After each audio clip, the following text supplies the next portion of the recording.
What is up, you guys? What's up, Americanist Gaming? It's been since yesterday, but still, I don't get on the right times now, so just bear with me. Um, we are gonna play some Fortnite. We're gonna play some solos.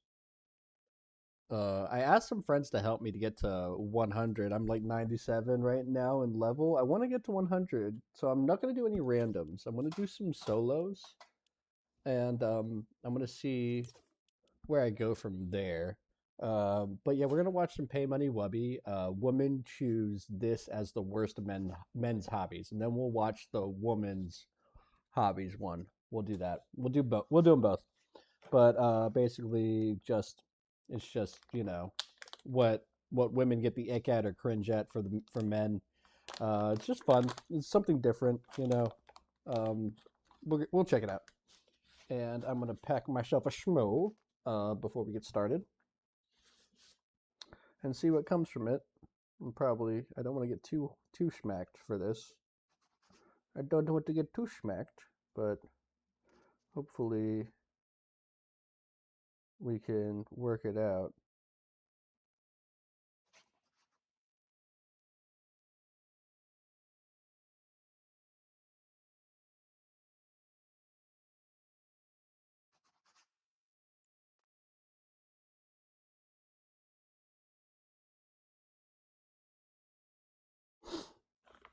Okay, so let's start this one. Women rank worst men's hobbies. I think I have all the worst ones. Some of these hobbies on this list are our hobbies. Number 10, least Oh, this is the guy from the car thing. This is the guy from the car thing. attractive hobby that a man can have, according to women, is makeup. Okay, ladies, how about you pick a side here? You want us to be all in touch and shit? It's like men will sit here and get criticized for being like, makeup's gay, I don't fuck with it. A lot of ladies would be like, ew. I'll be like, why do you feel that way? That's such an old way of thinking. And then now it's like, by the way, though, if you like makeup, I fucking hate you. You know what it is? It's like, I want a guy who's like in touch with his feelings. Oh my God, are you fucking crying, homo? You're gonna cry in front of me. I want someone to just take care of me. Like, why are you feeling? Okay, what's number 9? Crypto. Okay, well, we're striking out. I'm 1-0 right now. Look, what is wrong with crypto, bitch? Like, I'm sorry, I want to protect my wealth. Ooh, dude, I am all about blockchain. Like the idea behind it, I'm into it, dude. Decentralized stuff. See, here's the thing. They don't want the crypto, but they want the PJ to Belize. You know what I'm saying? They don't understand. What they are They is want the they're private dumb. These jet to bitches Belize. are dumb is the problem. People from And by the way, if you think I'm being too sexist, I'll watch the reverse one for this. I would love to see worst women hobbies according to men. taking crap away from you. I'm all about it, but it's not my hobby. It's like one of those things where if it's your job and it's Ew, you like good crypto? job, Yes, I want to go to Japan first then class. That's one thing, but if you are like a sous chef, Crypto can be a bit of an alt-right criminal dog whistle. I don't think that's fair to say. That's a little oversimplifying in a way that I wouldn't feel comfortable doing the same for, it's 100% fair. I think more for crime. Sure, you can make some case, but just saying crypto is alt-right is like, come on. What? oh, I'm into crypto as my hobby. It's kind of like, I fully agree with this though. Crypto as a hobby is as embarrassing as any other financial gambling as a hobby. I have some crypto. I don't even really consider it an investment. It's more goofy fun gambling. But beyond, yeah, if it's your hobby, it's cringe. crypto, fine. Self-identifying as a crypto guy, not very attractive. Okay, wait, that's fair. I will give you the alt-right criminal thing. That's fair if you self-identify as a crypto guy. You'd be surprised how many normal fucking people just own some amount of crypto. Number 8, I did. cigars. A little bit. Cigars as a hobby. Not that I much, get it. thankfully. If you're just like smoking. What? Motherfuckers be like, it's pineapple fizz. You smoke cigars? Homo. Constantly like hanging out the side of your window, 100%, that's super weird. This is an easy thing to not look cool while doing. If you look I'm natural, a woman and cigars are hot. I'm sorry, Arnold, dude, he's so handsome here. Look at this. My thing with cigars is I feel the same about Disney adults. If it's your hobby, that's cringe. But I'm sorry, when I'm with my boys, and let's say we do a boys' night and a girls' night, and the girls go do their thing in Vegas and the boys do their thing in Vegas. A cigar during that is not a cringe. Like, oh my God, I don't know cigars. I don't smoke cigars. There's not a cigar in my hand for every single. No, just maybe once a year I'll smoke a cigar. The Governator looks cool while smoking a stove. I smoke my stogie anywhere I want because I'm a stud. But as a hobby, like your whole hobby is cigars. I agree. That's weird. That's accurate. Yeah, Don't I smoke agree. anything. Life's hard enough. All right. Number 7. Clubbing. Based. Yeah, that's real. Clubbing ain't a hobby, dude. Clubbing is a lifestyle, dude. I don't necessarily know if Clubbing is like the grossest hobby on planet. If you are not 21, you need to agree with me. And if you are 21, I think you're fine for doing it, but I still think you're gross. like going to a club and dancing is a very unattractive thing. Girls It's love so dancing, not it. and girls love a guy who will go dancing with them. But again, I think these people are imagining that first date. You're sitting across from each other at a restaurant. You're getting to know each other. It's like, so what are you into? If off the bat some dude is like, I like clubbing, I picture Jersey Shore type guy, you know? A guy who's like, maybe doesn't have their priorities straight. I like clubbing. But that's not to say that going to clubs and dancing, like if this were dancing, I think it would be much more attractive. Someone said, what about raves? I don't want to do this to you. Don't make me do this to you. Well, let me first say, I'm not the authority. I'm an opinion giver. But I have an opinion and you're asking me. If your hobby is raves, to me, shit is cringe as a fuck. I don't care. If you like raves, sure, that's fine. We're talking about hobbies. Number 6. Marijuana. Yes! As a hobby? What are you into? Marijuana. It's just like drinking. It's like being into drinking. Bro dude, I'm with this guy on everything so far. Everything. I love drinking. If drinking is a hobby, you're an alcoholic. We don't like you. I like smoking weed. If smoking weed is a hobby, you're a stoner. I don't like you. I promise you, you are boring. We should poll our audience on this. We should do this. We got to do it on Twitch, the most live viewers, so we'll do it Least there. attractive hobby that a man can have, according to women, is Funko.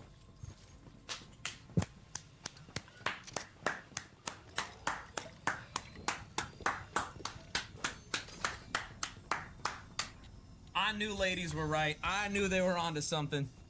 These bitches cook with this list. I knew they were onto something. The first brand name on the list. Collecting little... Bro, it being a brand name is so chef's kiss to me. It is. It's not figures. It's Funkos. You man children. things with big heads is the number 5 least attractive thing that a man Oh my god, dude. It's even his whole look is like, yep. can do as a hobby, according to women. Surprised that it's above marijuana. Oh, not. I'm really not. I can feel your labia shriveling up, drying out, and just chipping away if you step into a room that's just covered in Funko. I'm surprised it's above cigars. I'm surprised it's above makeup. I wonder if this one is associated. They'd rather have a stoner, a clubbing cigar crypto bro covered in makeup than see, 11 Stranger Things Funko number 362. With the other things that it suggests that you like. Funko suggests I like entertainment stuff so much that I have created an entirely new hobby just to show people. Dude, it's like bottom of the barrel consumer. I like movie show. That's, I think, the problem with it. I don't think the problem is my favorite show is The Office. So I own a Michael Scott Funko. You're not who we're talking about here. And ladies, I'll speak for you. I got you. That's not the problem. I think the problem is I collect Funkos. So I have like 1,000 different IP Who come to my house. Bullshit. How much I like that stuff. And while I'm not one to judge, I could see how Shut up, pick a a side. woman walking into your house and seeing your wall of Walter White dolls might be like, I don't know if I want this guy to be the dad of my kids. Dude, but like anything in moderation is totally reasonable. I have little toys hidden all over my house. So there's like Hot Wheels here. Okay, nerd. There's a tiny little Paul Walker above a door frame watching over us, blessing us. There's a Takume Fujiwara I love that he puts little dudes on door hidden frames. somewhere. Number 4. Arguing on...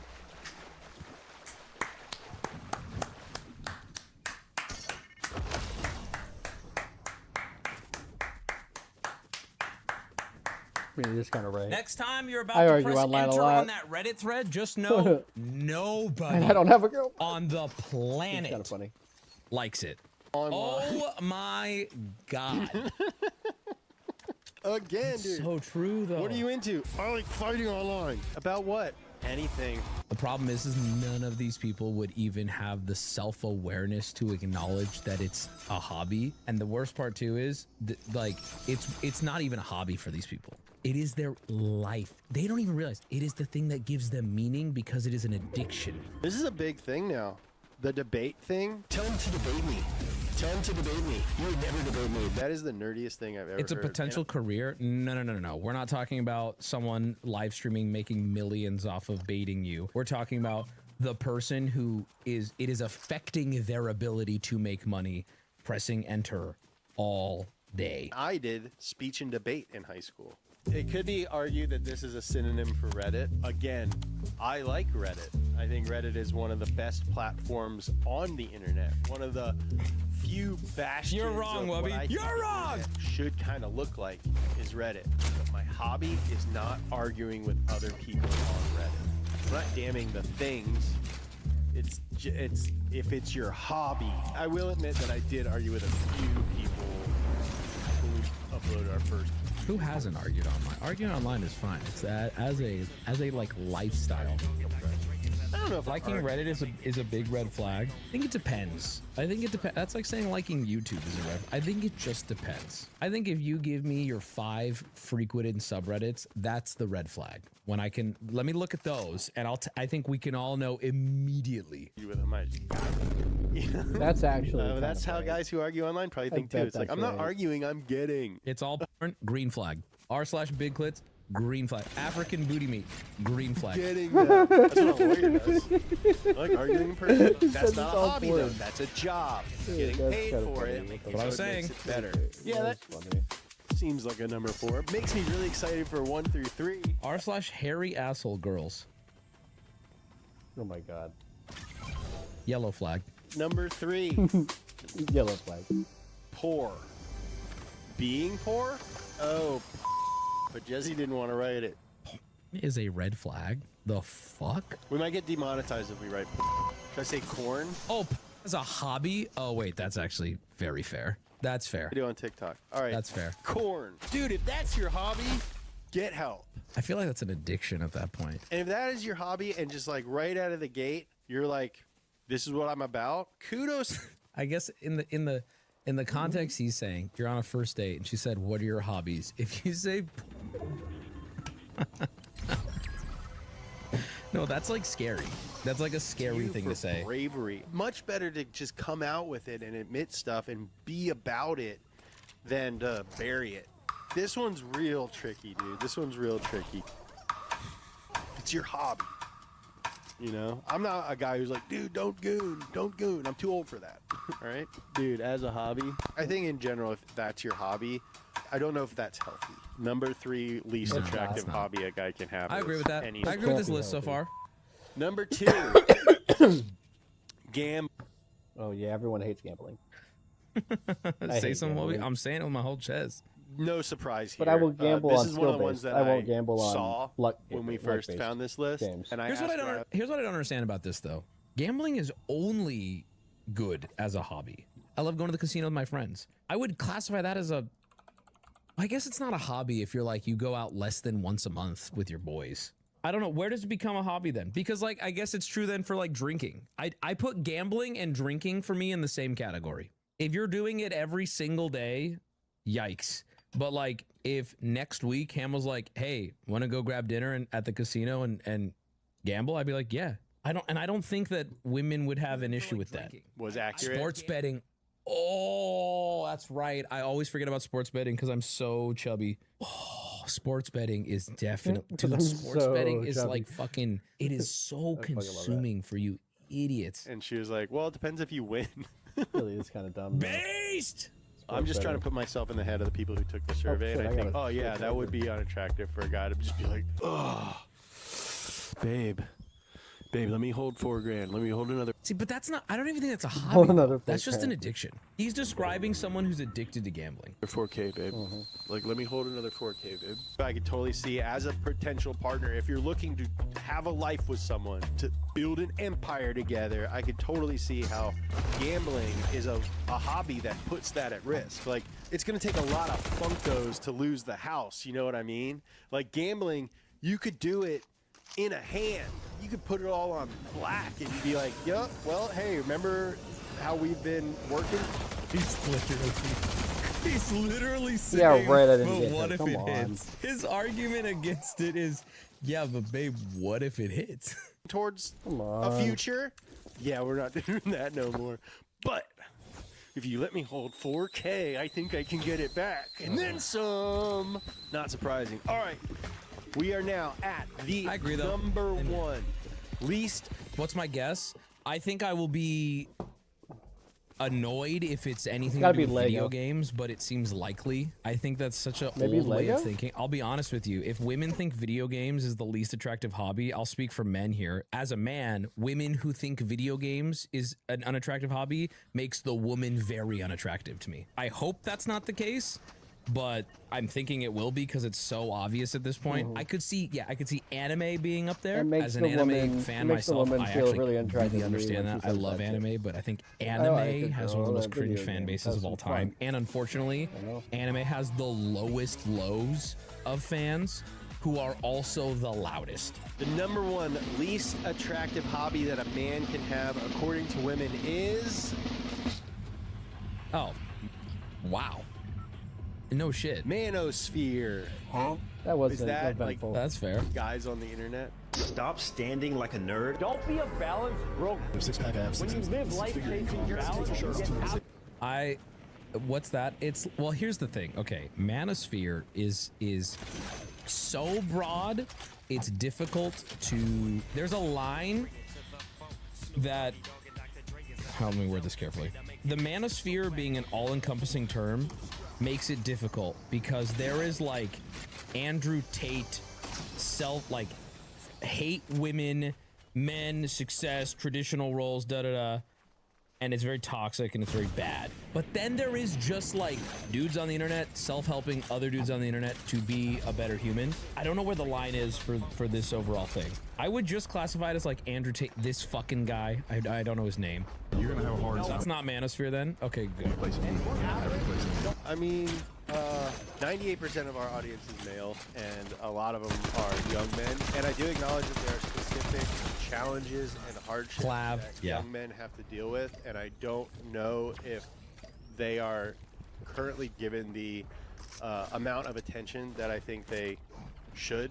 But like, I think that like this just preys on that fact and is sort of a perverse, nerdy way of The handling manosphere for women is specifically Andrew Tate and his knockoffs. Yeah, I agree and with that though. stuff. That's fair. So I don't know. One of the reasons we started this channel, and more I want to like have those conversations with you guys and help you navigate some of those things. Get this guy on the top. I encountered love his other videos. I've seen a people bunch to of help me them. navigate those things when I was younger. So luckily they are attracted to some stuff though, huh guys?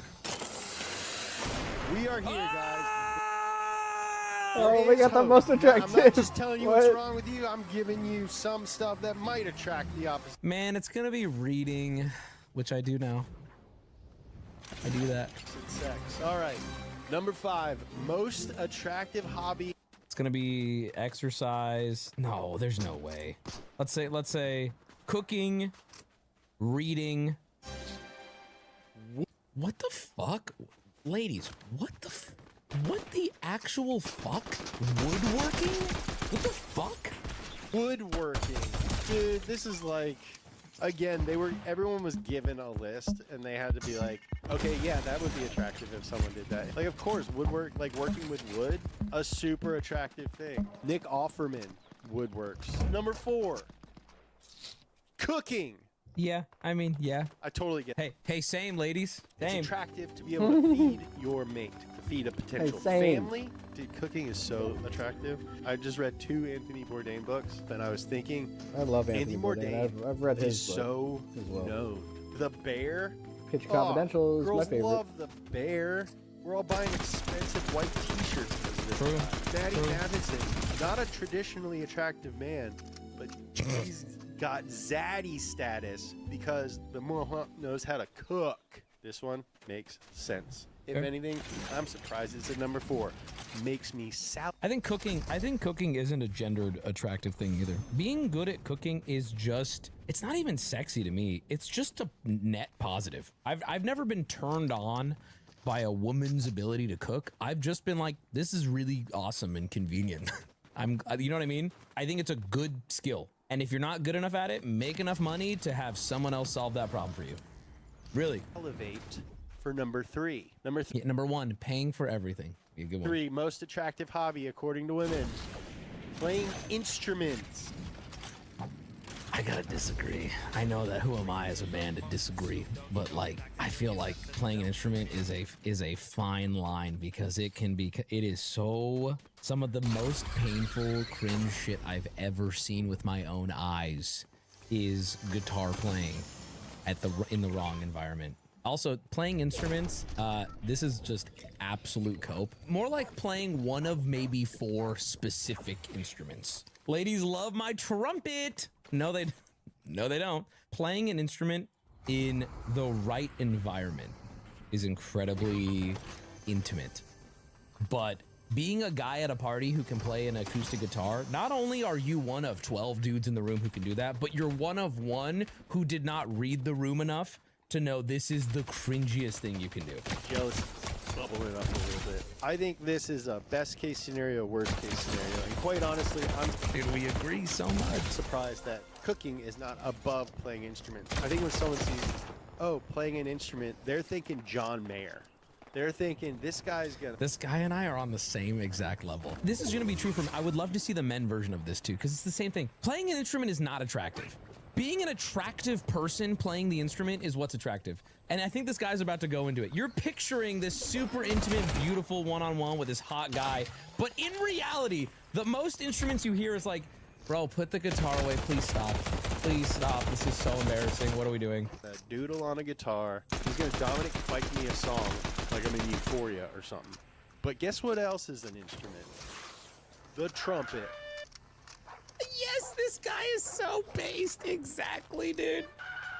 Guess what else is an instrument? The tuba.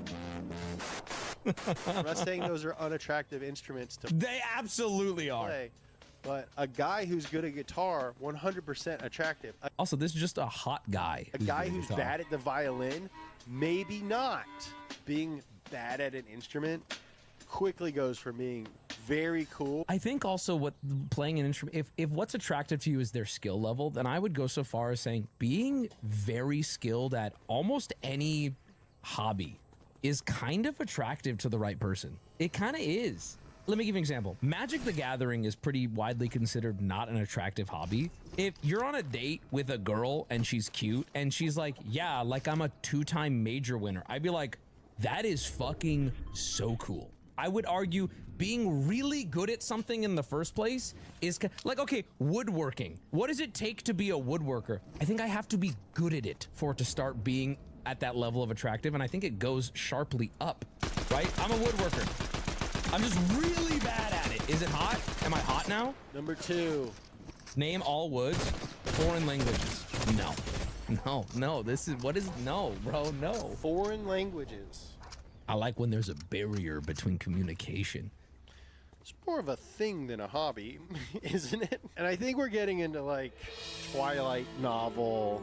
Yes, dude, this is such a stupid answer. Ladies, come on, foreign languages? First off, not a hobby at all. Second off, is the proper way of putting this being like bilingual? This is the first one that I'm like, all right, okay, you're getting fooled. If some guy's like, oh yeah, like my hobby is learning foreign languages, he's trying to appear like he is something that he probably is not.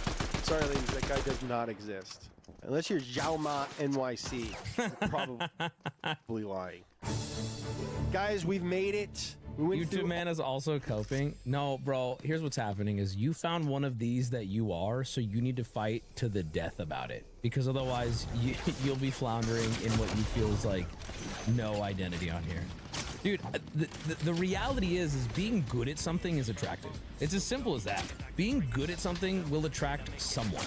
all of the non-attractive It really ones. is. We've gone through a bunch of the attractive ones. We finally reached the number Talent. one Talent's hot. most attractive hobby a man Talent, you know, more than talent, passion.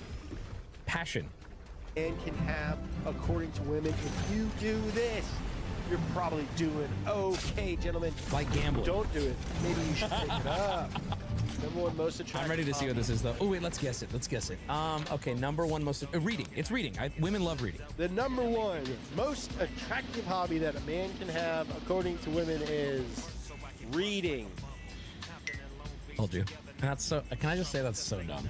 Ladies, I want to. You deserve better.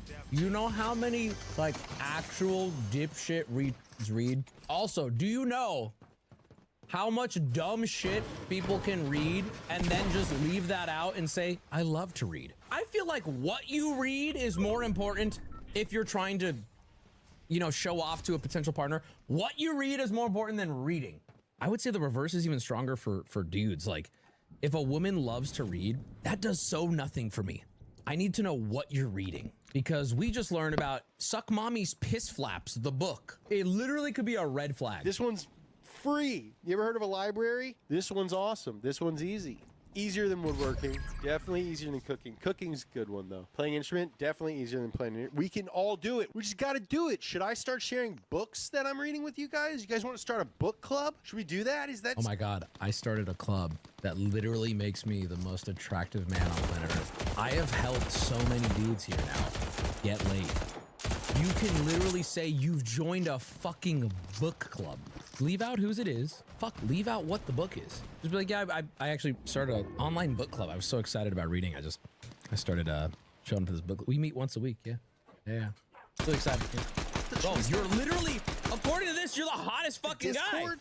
Are we becoming best friends right now? Dude. The problem was it was difficult to find time for the book club in between my my Japanese lessons. And also I have this cooking class that I teach. I had to actually, in order to even find time for the book club, I had to cut the woodworking out. It's nice. Like sometimes I'll put on the audiobook while I'm just practicing guitar. Can I just say that man sounds like the most performative.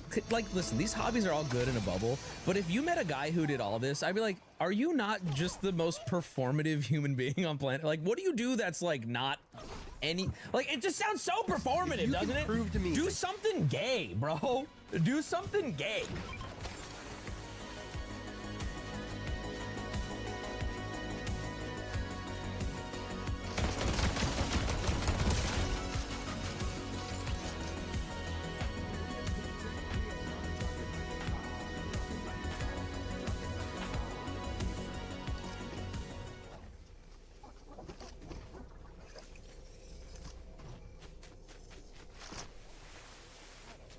Channel 5 posted the full clavicular interview. It's an hour long. I made it about 30 minutes in. And I'm watching this. This, for those who don't know, this is what I'm talking about. Isn't he in jail? I think he's out right now, but either way, this interview. I would love to talk to a child who thinks this is hype. I want everybody in chat to watch this interview. He is one of the most autistic human beings I've ever seen. And you know what's weird? I feel like he is so readable.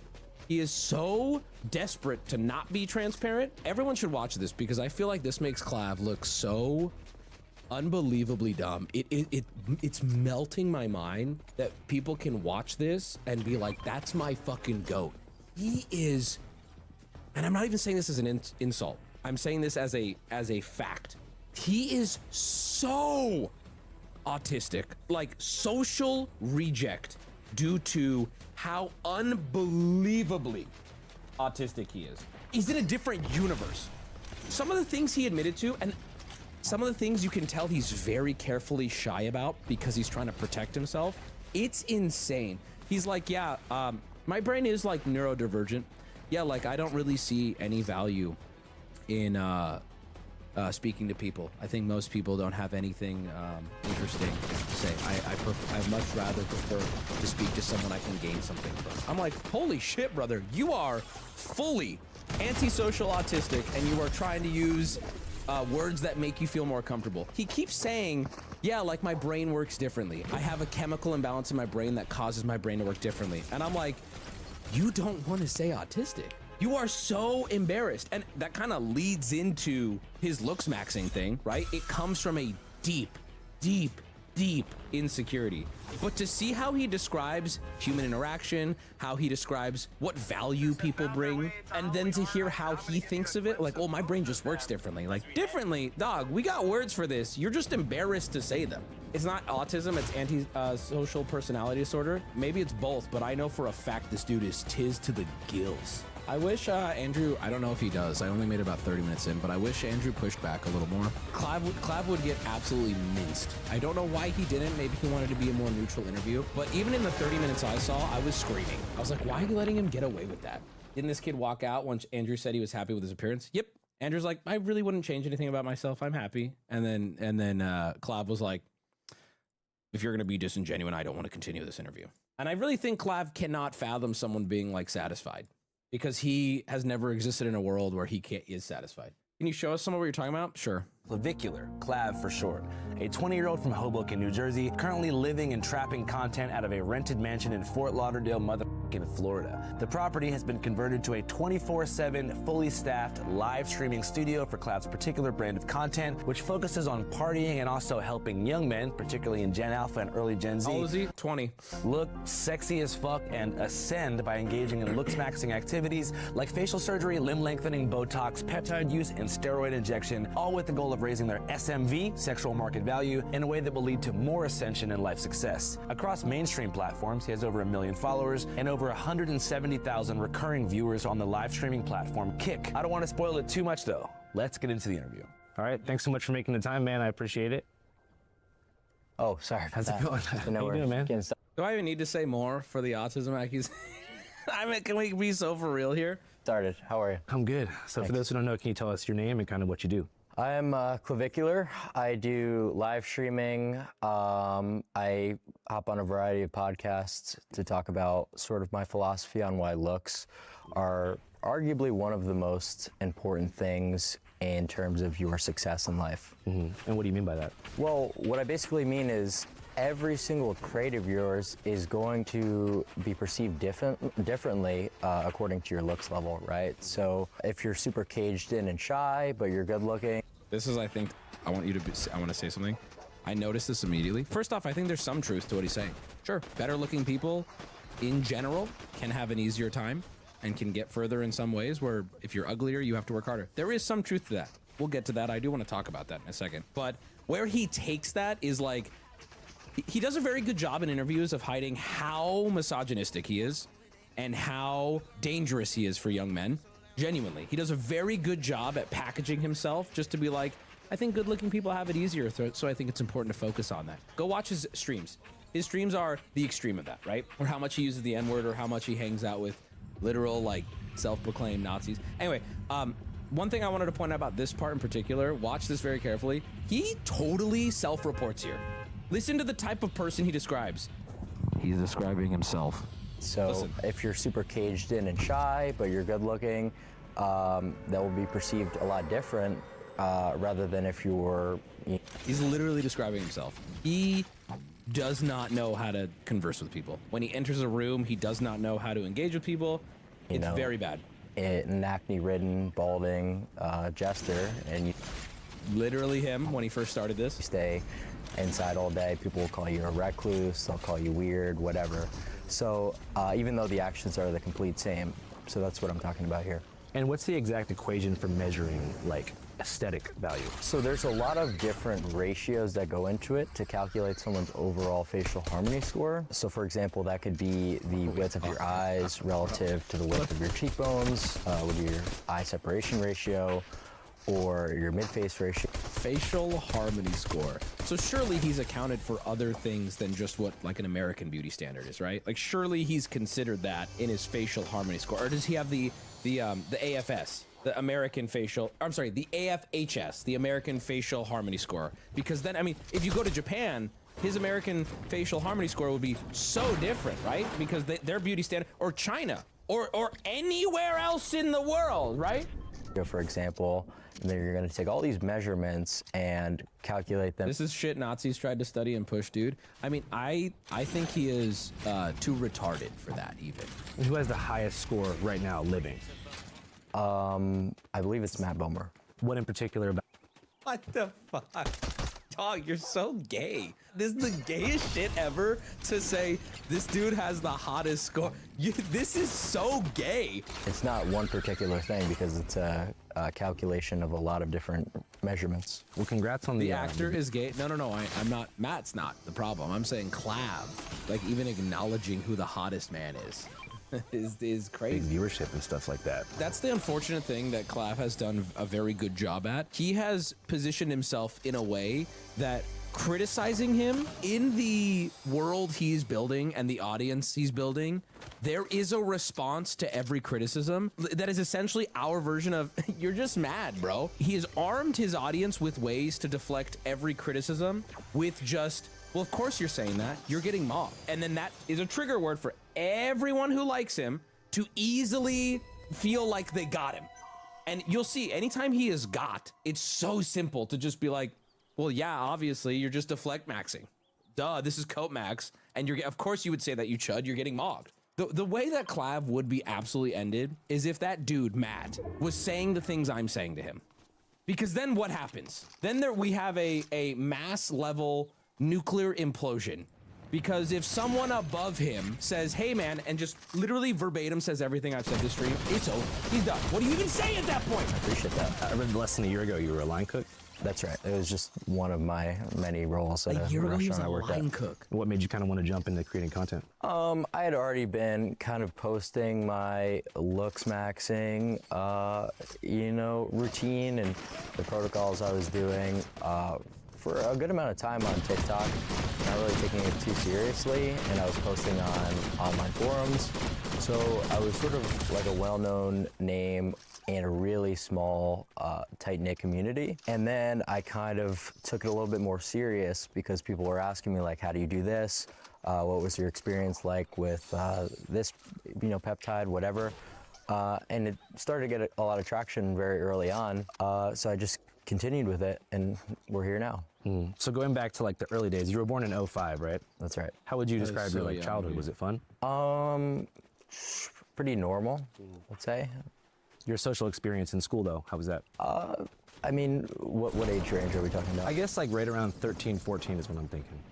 Well, that would have been during the pandemic, so I was in online school.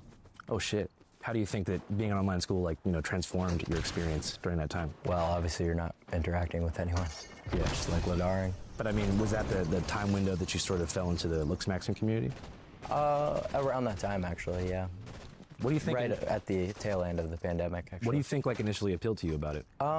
Well, it just seemed like when I first started lifting, and then I got really into, pharmacology and steroid usage, I was like, I'll stop it soon. There's one thing in particular I want to talk about. this is like literally a video game cheat code, is what it almost feels like. And it seemed like so ridiculous to try to play the game fair when I had access to all these things. What was the first kind of thing that you tried out? Test. How do you get that stuff? No comment.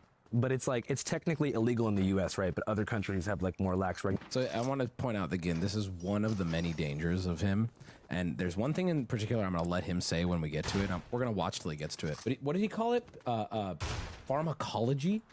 He's talking about how drugs, performance-enhancing drugs like steroids and other things, are a cheat code. So why would I go through life without the cheat code? What a dangerous thing to say. Yeah, what a very retarded dangerous. thing to say. What an actual brain-dead thing to say. very Because brain they're not cheat codes. They are literally double-edged swords. There is a downside for every time you stick a needle in your body. They are cursed items, exactly. They come with a catch. So to sit here in front of your 15-year-old audience and try to do your best to formulate sentences that make you sound coherent, and you choose to say, yeah, they're like cheat codes, so why wouldn't I be taking them? Dangerous human has young men in the palm of his hands being like, dude, steroids are cheat codes. There's no irony to it. There's nothing to it. He's just dropping it. I'm pretty sure, if I'm not mistaken, he was on steroids before he was 18, which is really, really, really, really, really bad. Like really, really dangerous. Insane shit. No, it's prescription only. Okay. And how did that affect your like looks immediately? Like when you mix that with a bit of lifting? I started to blow up quite quickly, and this is Andrew's using this photo. This photo went viral. This is one of the funniest things of all time. Bro was having his grandma take photos of him in his mirror. Like how do people take him serious? in terms of the amount of muscle mass I had, but I descended because I was lifting in. It's so autistic. Okay, I'm sorry. Amount of muscle mass. This type of photo. I started to. Do I need to even say more? Do I even need to say more? Because I was lifting. Dude's on steroids and looks natty. Don't say that. He might kill himself. Do not say that. That's so mean. And a huge caloric surplus, so I turned into. That's funny though. Is you're not wrong. He doesn't look juiced to the gills, and bro has been juicing for years. Kind of like a blob sack. So I mean, I definitely looks minned from taking tests and just bulking, but it wasn't the test. It was just like. Prioritizing physique and mass over leanness and angularity. And you were already creating content like right off the bat when you found this stuff, or did that come a bit later? I actually sort of was around. I started kind of documenting a lot. Literal child here. Remember, right now he's in his 20s. He's 20. Literal child here, describing taking illegal steroids. His parents failed him. Shouts out to his parents who absolutely dropped the ball. Of what I was doing on forums, and actually have like a few YouTube videos like kind of going over my experience that people dug up from years prior about like various different. He just screams autism to me. The way he acts and speaks, it's like he's trying to play a part. I promise you, I'm gonna say something that cannot be used because it's not a good argument, but I'm gonna give you a vibes-based matchmaking right now, and let's see if you guys are at my rank. Vibes-based matchmaking right now. I can just tell. Do you understand what I'm saying? If you don't understand what I'm saying, that's okay. But we're 6 minutes in, and I can tell. I would bet everything he is on the autistic spectrum. Just from the way he's speaking in this interview. I can tell with 100% certainty. Game recognized game. It's just a peer review. That's fine. Call me autistic. That's fine. But there is not a doubt in my fucking mind. His cadence, the way he's speaking, the way he dodges certain things, the way it almost feels like an alien in a human's body doing their best to put on a performance. Cycles I had done, but yeah, so I've been doing content for a little while, but none of it was serious. I never intended to monetize it or have a career made out of it. What do you think was the particular moment that made people really catch on to what you were doing? A lot of like the DIY stuff was what blew up. Oh, here we go. I think this is it. Because a lot of people were too scared to try it themselves, like doing injectable fat dissolvers and stuff. I would post it on YouTube, and people thought it was crazy. They thought it was interesting. So that kind of gave me a lot of clout within like the tight-knit looks maxing community, but in terms of like mainstream success and things like TikTok or whatever, a lot of what led to my blow up was like a segment I did calling out copes, right? Because in early 2025, I'm sure a lot of you guys remember, there was just like a lot of ridiculous methods kind of being put out there for looks maxing that really didn't make fucking sense at all. Like what's the stupidest method that you saw where you were like, no way? Oh, dude, there was this one where it was like jumping to get taller. What do you? It's like called like Masai jump. Fuck, I don't even remember, but it was really retarded.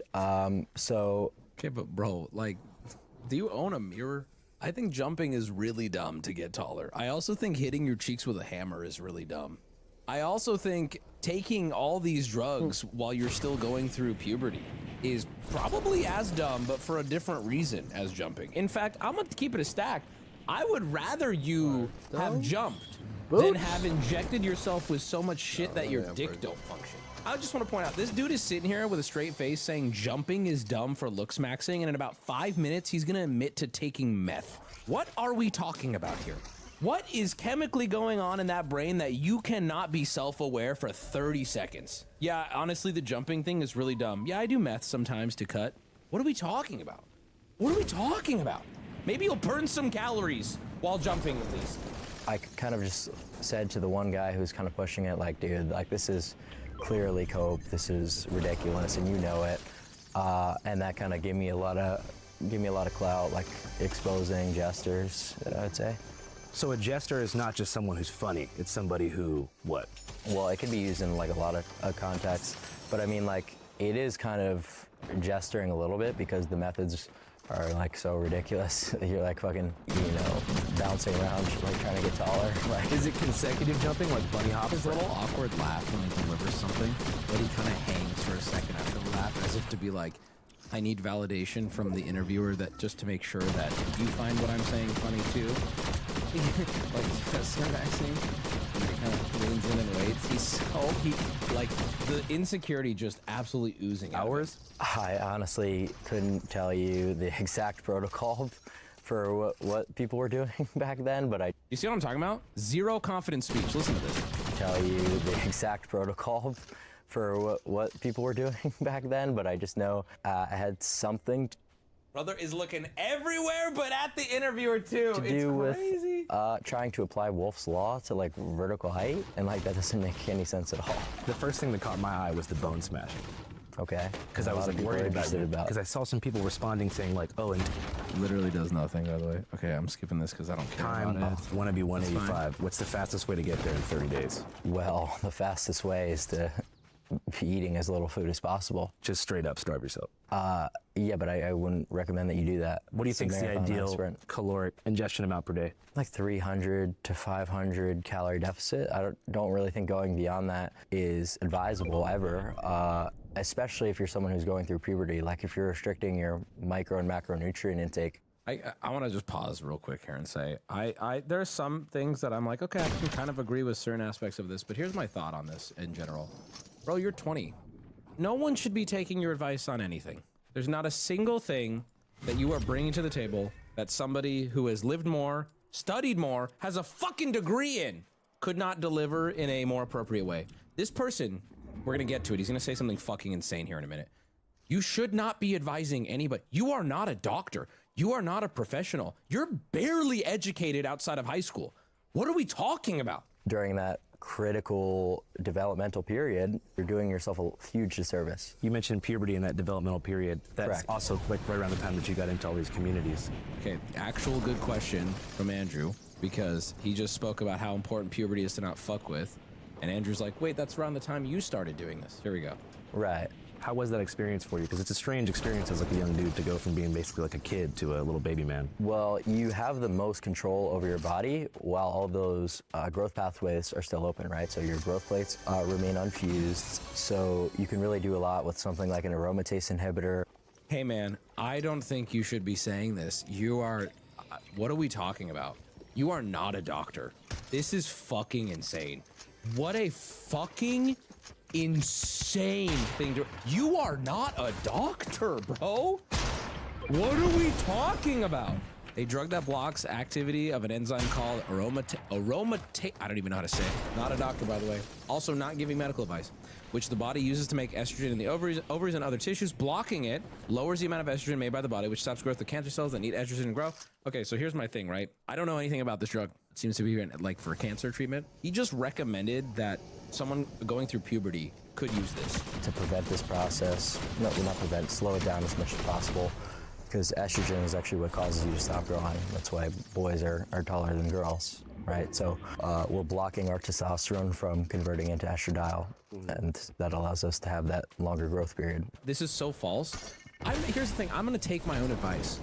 I don't know if it's false or not, but if I'm a betting man, and I love to gamble, I'm not going to bet on the 20-year-old that they know better. Like I would like even if it sounds like bullshit, it sounds like somebody who read a lot of articles and read a lot of things and now thinks they are an expert, but there's this phenomenon about being the peak of Mount Stupid. You learn enough to know about a subject that you think you're an expert, but it actually puts you in the most dangerous zone on a subject, right? You read enough, you get confidence. You read more, you get more confidence, and it puts you at the very dangerous top where now you think you're an authority, and it just spirals. But unfortunately, you are nowhere near where you need to be an authority on it. And you could combine that with other mechanisms like taking HGH and... We're recommending HGH to a child going through puberty now. You just casually throwing that out there. By the way, he's live to an audience of thousands of children. Be so fucking for real. What are we talking about, bro? You'll get a lot taller than you otherwise would. So one of men's greatest insecurities, height. And he's like, yeah, you can get taller. HGH and this other one that blocks estrogen, it'll make you taller. What are you talking about? Are you concerned about any adverse health effects? Oh yeah, certainly. I mean, if you go about like an HGH improperly, you could deal with, potentially, becoming diabetic, right? Oops. Oops. So if you're pinning GH and then spamming a shit ton of carbs, that's horrible for your blood glucose levels. Or if you're taking a huge amount of aromatase inhibitors, the thing you just recommended, that could lead to ED. Which I believe it is suspected that he has ED. He has a hard time getting and maintaining an erection. At least from clips I've seen, I don't know for sure, but that's what it appears to be, that he has ED because of all the things he's taken over the years. Could potentially be neurotoxic, give you mood swings. So yeah, you really need to be extremely well researched when doing this stuff. That's why I'm like very careful about when I talk about. But you're not. See, here's my point. Here's the biggest gotcha, and I don't know why Andrew didn't jump on it. Remember earlier in the video when he talked about all this stuff, he was very just flippant and had lacked any care in how he spoke about it. And now suddenly he's positioning himself to be a trustworthy source because he's very careful with how he talks about it. Do you remember earlier in the interview where he wasn't careful at all? Where he was just throwing shit out? Remember 30 seconds ago? Where he was just talking about how to take all these things to grow in height, and the only time he started being careful was when Andrew pushed back? It's honestly stupid, people. Like right now, there's people being like, he's cooking. He just contradicted himself. And you're not even seeing it. He immediately just contradicted himself. That's why I'm like really careful when I talk about this stuff. I wish Andrew would have been like, but you weren't. Literally 5 minutes ago, you were not careful with it at all. And you weren't careful with it until I just pushed back. I'm like very careful when I talk about these kind of But you're not! things because I want to be as comprehensive as possible. Yeah. To not leave any nuance on the table. There's so much nuance. You're not a doctor. You shouldn't be recommending prescription drugs to take while you're going through puberty. And try to clarify as much. I don't think you have the ability to be nuanced and careful without some kind of degree or medical research. Reading articles on Google is not being nuanced. That's very, very, very dangerous. And if you disagree, you're a child. It's that simple. If you disagree with what I'm saying, you will clip this, save it, come back to it in 10 years, and you'll be like, I never felt that way. I wasn't that stupid, was I? This is black and white, y'all. This is black and white. You don't research and you don't get to sit there and Google your way to becoming a doctor. That's not how that works. And if you want to do that, to yourself and document it for the world, be my guest. I don't give a fuck, right? But it sounds like he's giving a lot of advice. That's where it gets dangerous. Stop giving advice. Stop. Formal education is important for a reason. I think what's happening right now is the people defending him are also on a peak of Mount Stupid in a different way. They don't understand enough what a medical journal is. They don't understand what the process of getting a degree in a medical field and becoming an expert actually looks like. So they think a substitute for it is just reading. And it's not because they're stupid, it's because they think that that's enough, because genuinely they're ignorant on what it actually takes to become a professional. It takes years and so much education. It is an ungodly amount of education just for you to be able to recommend a drug to someone at a counter. And do you know why? Because it is nightmarishly complicated. A 20-year-old has not lived long enough, and their brain hasn't even fully formed. They have not lived enough years on the planet to even be considered to be a professional. This man has not been an adult for long enough to have done enough work to give medical advice. Like, it's so simple. Because if someone asks you, you know, how do I get taller? And you just tell them, oh, take HGH and an aromatase inhibitor. Like you just did. And they go out and do that, and then they don't know about, you know, the thing about carbohydrates, and they don't know. Come on, that man. I they, just don't want to eat right now. You really I'm hungry. the only possible downside that you would want to warn someone is the thing about carbohydrate. Do you think you're talking like someone who has any authority? You know, the thing about carbs. What are you talking about? Stop talking. They could have these issues with flatlining their E with their mood and their libido. They could really cause themselves a good amount of harm. Kind of like you did. Kind of like all the things you've like permanently damaged inside your body that come up on stream all the time. You have to explain every single thing. You have to make sure the person truly knows what they're doing before they decide to indulge on any of these pharmaceuticals. So I would say, in a funny way, like a lot more people will actually end up detrimenting themselves because people these days are lazy. They don't want to research. They don't want to actually do things properly, you know, take the steps that are actually necessary. Dog, you were pumping yourself at like 16. You've been alive for 16 years when you started doing drugs, and you want to call the world lazy and they don't want to do research? Dog, there is a sea of doctors right now who have dedicated their lives to this, who are telling you to shut the fuck up. And you have the nerve at 20, line cook, dropout, to tell them that they're lazy. I cannot believe the hypocrisy. It is delusional. It's honestly hard to stomach. Necessary to have success. Yeah. Also, line cook mog. Like, what are we doing here? Yeah. So it's really just about that. I think people are scared to make friends now too. Screen times at an all. Oh, watch this. Look at this. This is one of my favorite parts that I saw. Bro has a fucking meltdown over what Andrew just does here. By the way, I understand where Andrew's going with it. Properly, you know, take the steps that are actually necessary to have success. Yeah. So it's really just about that. I think people are scared to make friends now too. Screen times at an all-time high. People aren't really going out. Look at him. Look at him. Tism brain, it is sizzling right now. Can't fathom. It's kind of in collapse. Less people have real friends. I don't know the relevance. What do you mean you don't know the? Look at Andrew. He's like fucking shocked by this. What do you mean you don't know the relevance? What do you mean? What's the relevance of that? It's like what's kind of what you were just talking about? Not at all. Dog, I miss the good old days. This shit would have been embarrassing a few years ago. Why would this is so embarrassing? This makes him look dumb. I'm losing my mind. This makes him look dumb. I saw people saying like he destroyed Andrew with this interview. This makes him look so dumb. What do you mean? Wanting to ascend and finding your place in the world. SMV. He's so confused. I was talking about pharmacology. Oh yeah, we were talking about how Oh my God. Complex conversational ideas are getting lost on him, and you want to just say that you're neuro different? Dog, you autistic as fuck. A complex, I wouldn't even say it's complex, but a minorly complex, like, expansion of the conversation has caused him to just melt down. What are you talking about? I was talking about pharmacology. Yes, we're expanding the conversation. Kind of getting into your goal is to help people ascend, right? Yeah, but I mean, like, what's the value there? I mean, here we go. This is what I'm talking about. This is what I was mentioning earlier. What's the value in socializing? With people in real life?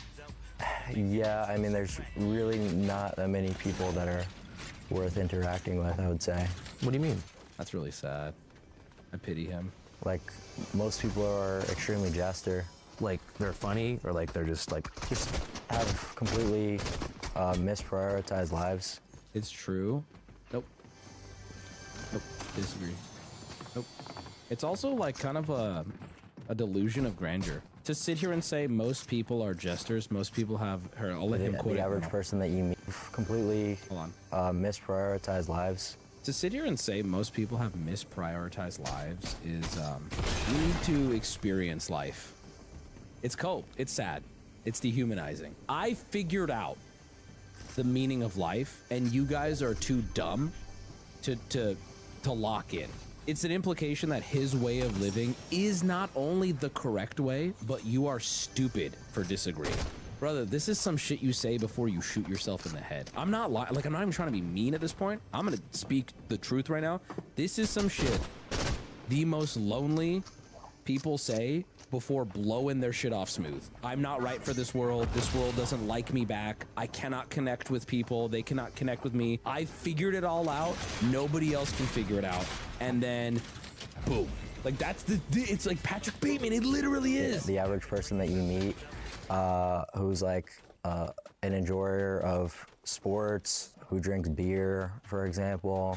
You're gonna criticize beer drinking, brother! I saw you break down nearly in tears when you were high on drugs and your dad called you to chew you out. How do you sit here, my guy, with a straight face and tell people their priorities are out of line when I watched you sit there on drugs, nearly break down into tears when your dad said how disappointed he was in you? You want to talk about someone watching a ball game? I don't like sports, by the way, and I don't drink beer for what it's worth, but you do meth! You do meth! What are we talking about? What's going on? You know, let's go have a beer at the pub and watch Sunday football.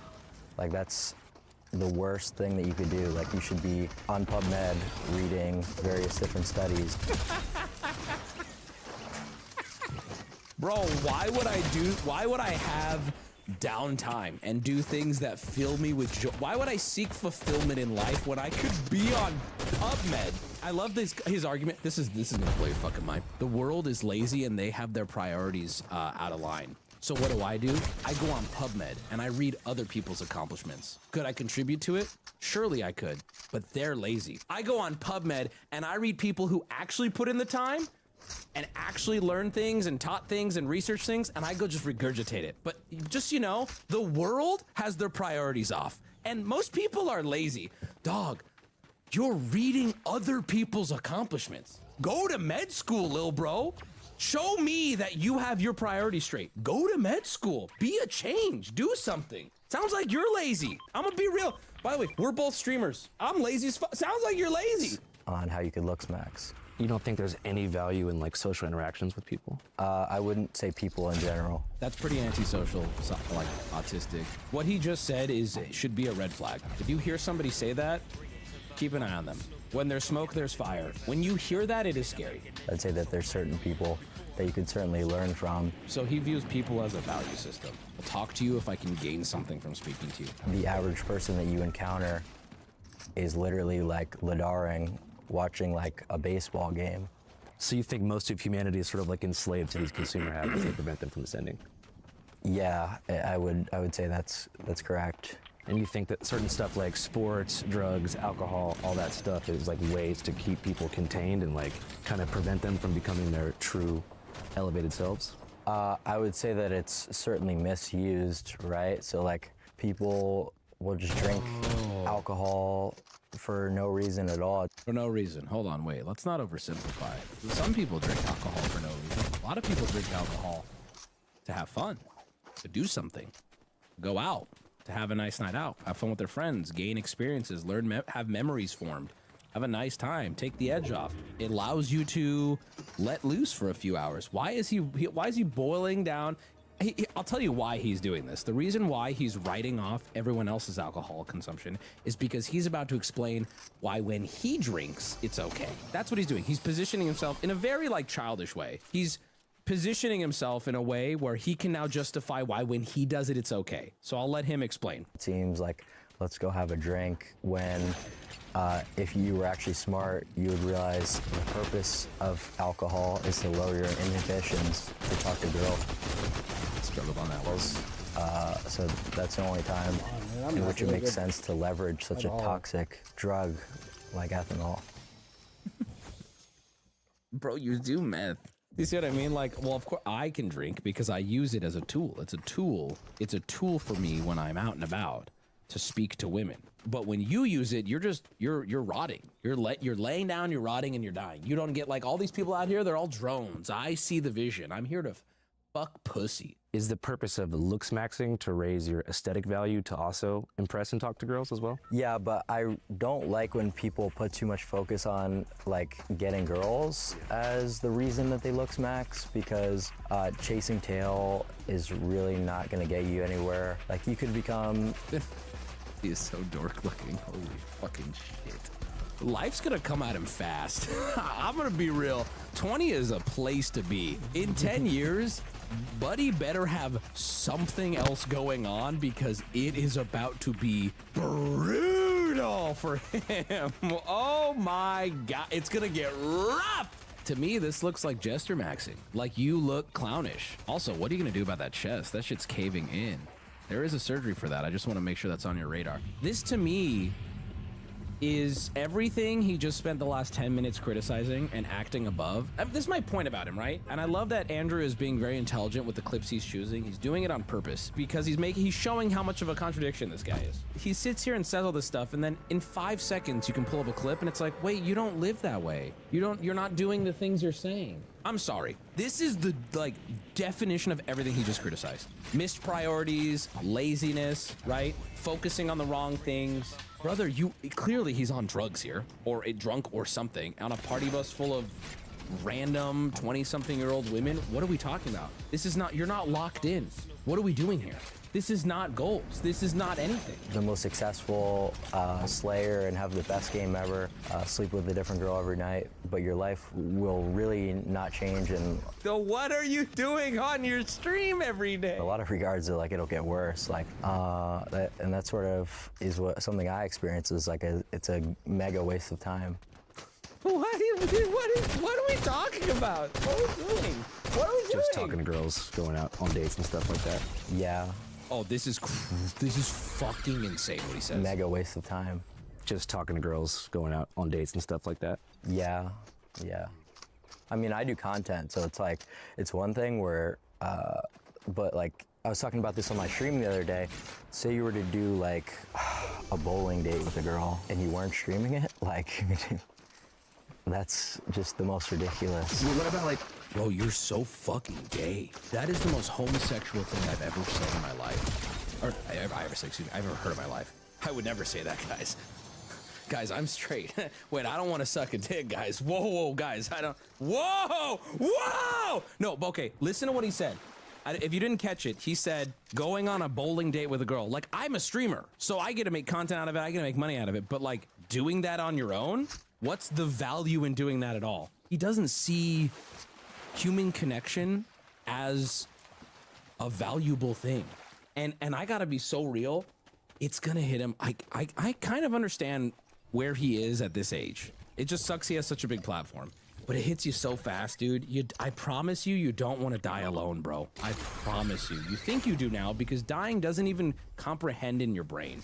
Watch somebody die in front of you, okay? Or think you're gonna die.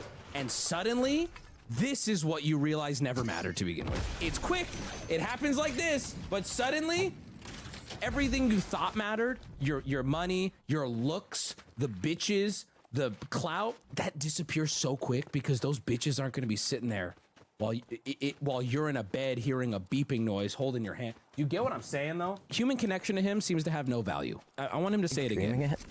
Say you were to do a bowling date with a girl and you weren't streaming it, that's just the most ridiculous. Well, what about connecting with her because you like her or something like that? Maybe you want to start a family. But where's the ROI in that? Where's the return on investment in starting a family? He just asked. Where's the ROI? Sorry, what's ROI? Return on investment. I mean, maybe you have kids and you can mold your kid into a Tiger Woods type, little golf player or something, and then he could provide for you. So when you get old, he's just memeing at this point. So here's what I think. I think that the terminology he uses is a meme, and he is joking when he uses it. I think he's also hiding behind that same terminology. I think he's packaging himself as funny and approachable, and it always gives him a backdoor strategy, right? Him using terms like, where's the ROI on that? That's his funny way of defensively pushing back. But I think he does believe in so many words, what is the value of meeting someone and having a family? I think he genuinely believes that. You don't gotta go to a nursing home and he can make sure you're taken care of. Just leech off your kid, you want when those people put the kids on. Dude, you're leeching off of 15-year-olds. What's the difference? By the way, I don't want children. I don't want a traditional life either, right? And that's my right. But I think the difference is I don't judge or look down on people who want to it's that his way is correct. And not only that, more scary, he cannot understand being happy with a life that isn't. I don't even know what his life is, man. It's gotta get quiet. it's gotta get lonely. Maybe it's hot and fast right now, but like, I know that mansion gets quiet. Maybe not now, but it will. It's just such a weird phenomenon. I get reading medical journals and streaming. If that's fulfilling for him, I don't care. Good for him. Do it. Live your best life. But just stop acting like it's the best life. I get what you're saying. You know what I mean? Like, that's just comical. So the main goal of looks maxing is not to get girls, it's to feel good about yourself? No, it's just to be successful in general. It's not about feeling good, it's about real results. And this is a completely objective thing. This isn't my opinion.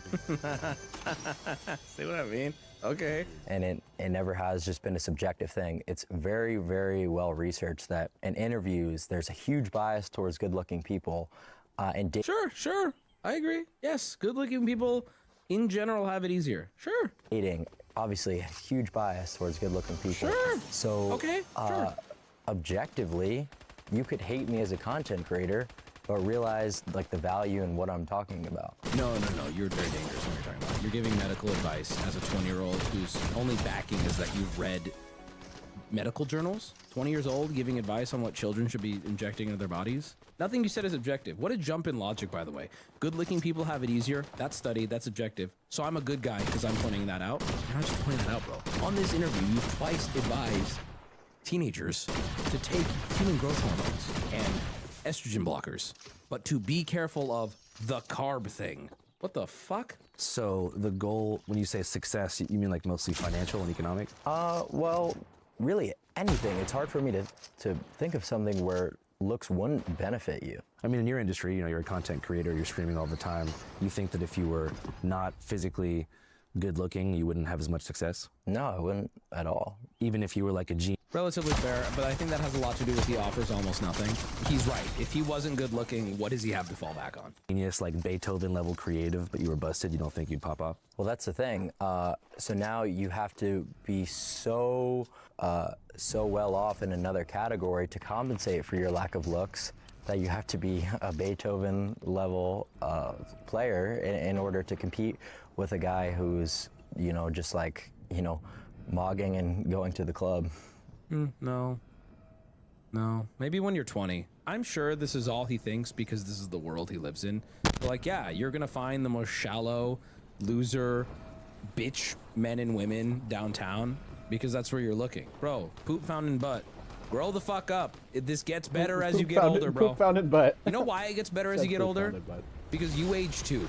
It gets better as you get older. And even the hot ones that age with you, they start to get more mature. And if they don't, you kind of just cut people out. He's going to asshole and being like, why is everything poop? Why is everything poop? I need to change. Bro, it's because you're hanging out an asshole. Like, it doesn't make any sense to me. Bro, no shit. You know, so that's why it really gives people a huge advantage in life to have looks on their side. Yes, yeah. maybe like, it helps, yes, but he goes to like Miami nightclubs and wonders why women suck. It's like, yeah, because you're at a Miami college nightclub. Only true. But you don't think there's any value in like having a girlfriend that you like or an in-person community to like meet your essential needs and find belonging? Well, I'm just a little bit like weird. Like, I don't know. It's hard for me to enjoy some of the same activities that... Notice how he's dancing around it. He doesn't want to label himself because I think he knows that label would destroy his image. He does not want to label himself. I'm weird. My brain doesn't work the same. Hey, bro, let's really focus on what we're talking about. You're saying you're weird in the context of you have no desire to be a part of like social things. That's not weird, bro. Normal people do, but it doesn't really matter because that's just like my personal anecdote. They're not mutually exclusive. Right. Growing up, what did you enjoy doing the most before all this stuff? I mean, I would just mostly like Ladar on my PC. I was reading. What kind of stuff were you reading? I was reading different forum posts, different studies, just whatever research you can think of. About looks maxing and developing your aesthetic? Looks maxing, bodybuilding, all that kind of stuff. Were you unhappy with how you looked at the time? Yeah, of course. What were some of the things that you immediately wanted to improve? Jesus. Off the bat. My muscle mass was probably one of the bigger ones. I didn't really have much of a presence. I was quite skinny, so I was like a little bit lanky because I grew pretty early, so I was a lanklet, yeah. Do you think that affected your social life? Yeah, I'd say so. In what way? Well, obviously people are going to be more... I think Clav recognizes he does not know how to talk. He does not know, he's not very sociable. He is actually really, really bad in social situations. I think he knew this in high school. I think he struggled with connecting with people. I'm not going to diagnose him during this part, but, you know, figure it out. I think he has trouble connecting with other human beings. I think that his interests don't align, right? And I think in an attempt to find a way in, because at the end of the day, he says he doesn't care, but he ultimately wants this social acceptance, right? He wants it. He wants what comes with these things. And I think the only thing he could change, because he doesn't know how to be, he doesn't know how to interact, he doesn't know how to speak, he doesn't know how to charm a room with his wit. So the only thing he could affect was the way he looked. So he special interested and hyper fixated on the one thing he could change, because at the end of the day, he can't grow a wit. He could fix his hair, he could lose weight, he could start taking drugs, he could go extreme with everything, but what he could never change was he can't walk into a room and charm people. In fact, you'll see this shit he's doing, it's gonna work on people who only care about looks. In fact, when people try talking to him, you'll see very quickly some of these girls who have their brain developed, right? Like some of these girls will be like, they'll talk to him for 5 minutes and they'll be like, ew. Oh, like I thought you were hot, but oh my God, there was no substance there. You will see so many times he will say something on stream and a girl will be like, oh, wow, there's nothing going on. The problem with Clav is that it's all on a timer. This looks maxing shit is on a timer. It is going to slowly fade, but your wit won't, right? And I think it makes him like super insecure. Look at Elon, look at Mark Zuckerberg. Look, these people are billionaires and they've all done things to improve their looks, every one of them. But like Mark Zuckerberg still speaks like a fucking lizard in the rain. He's just freaking out. So you feel like you had a harder time making friends?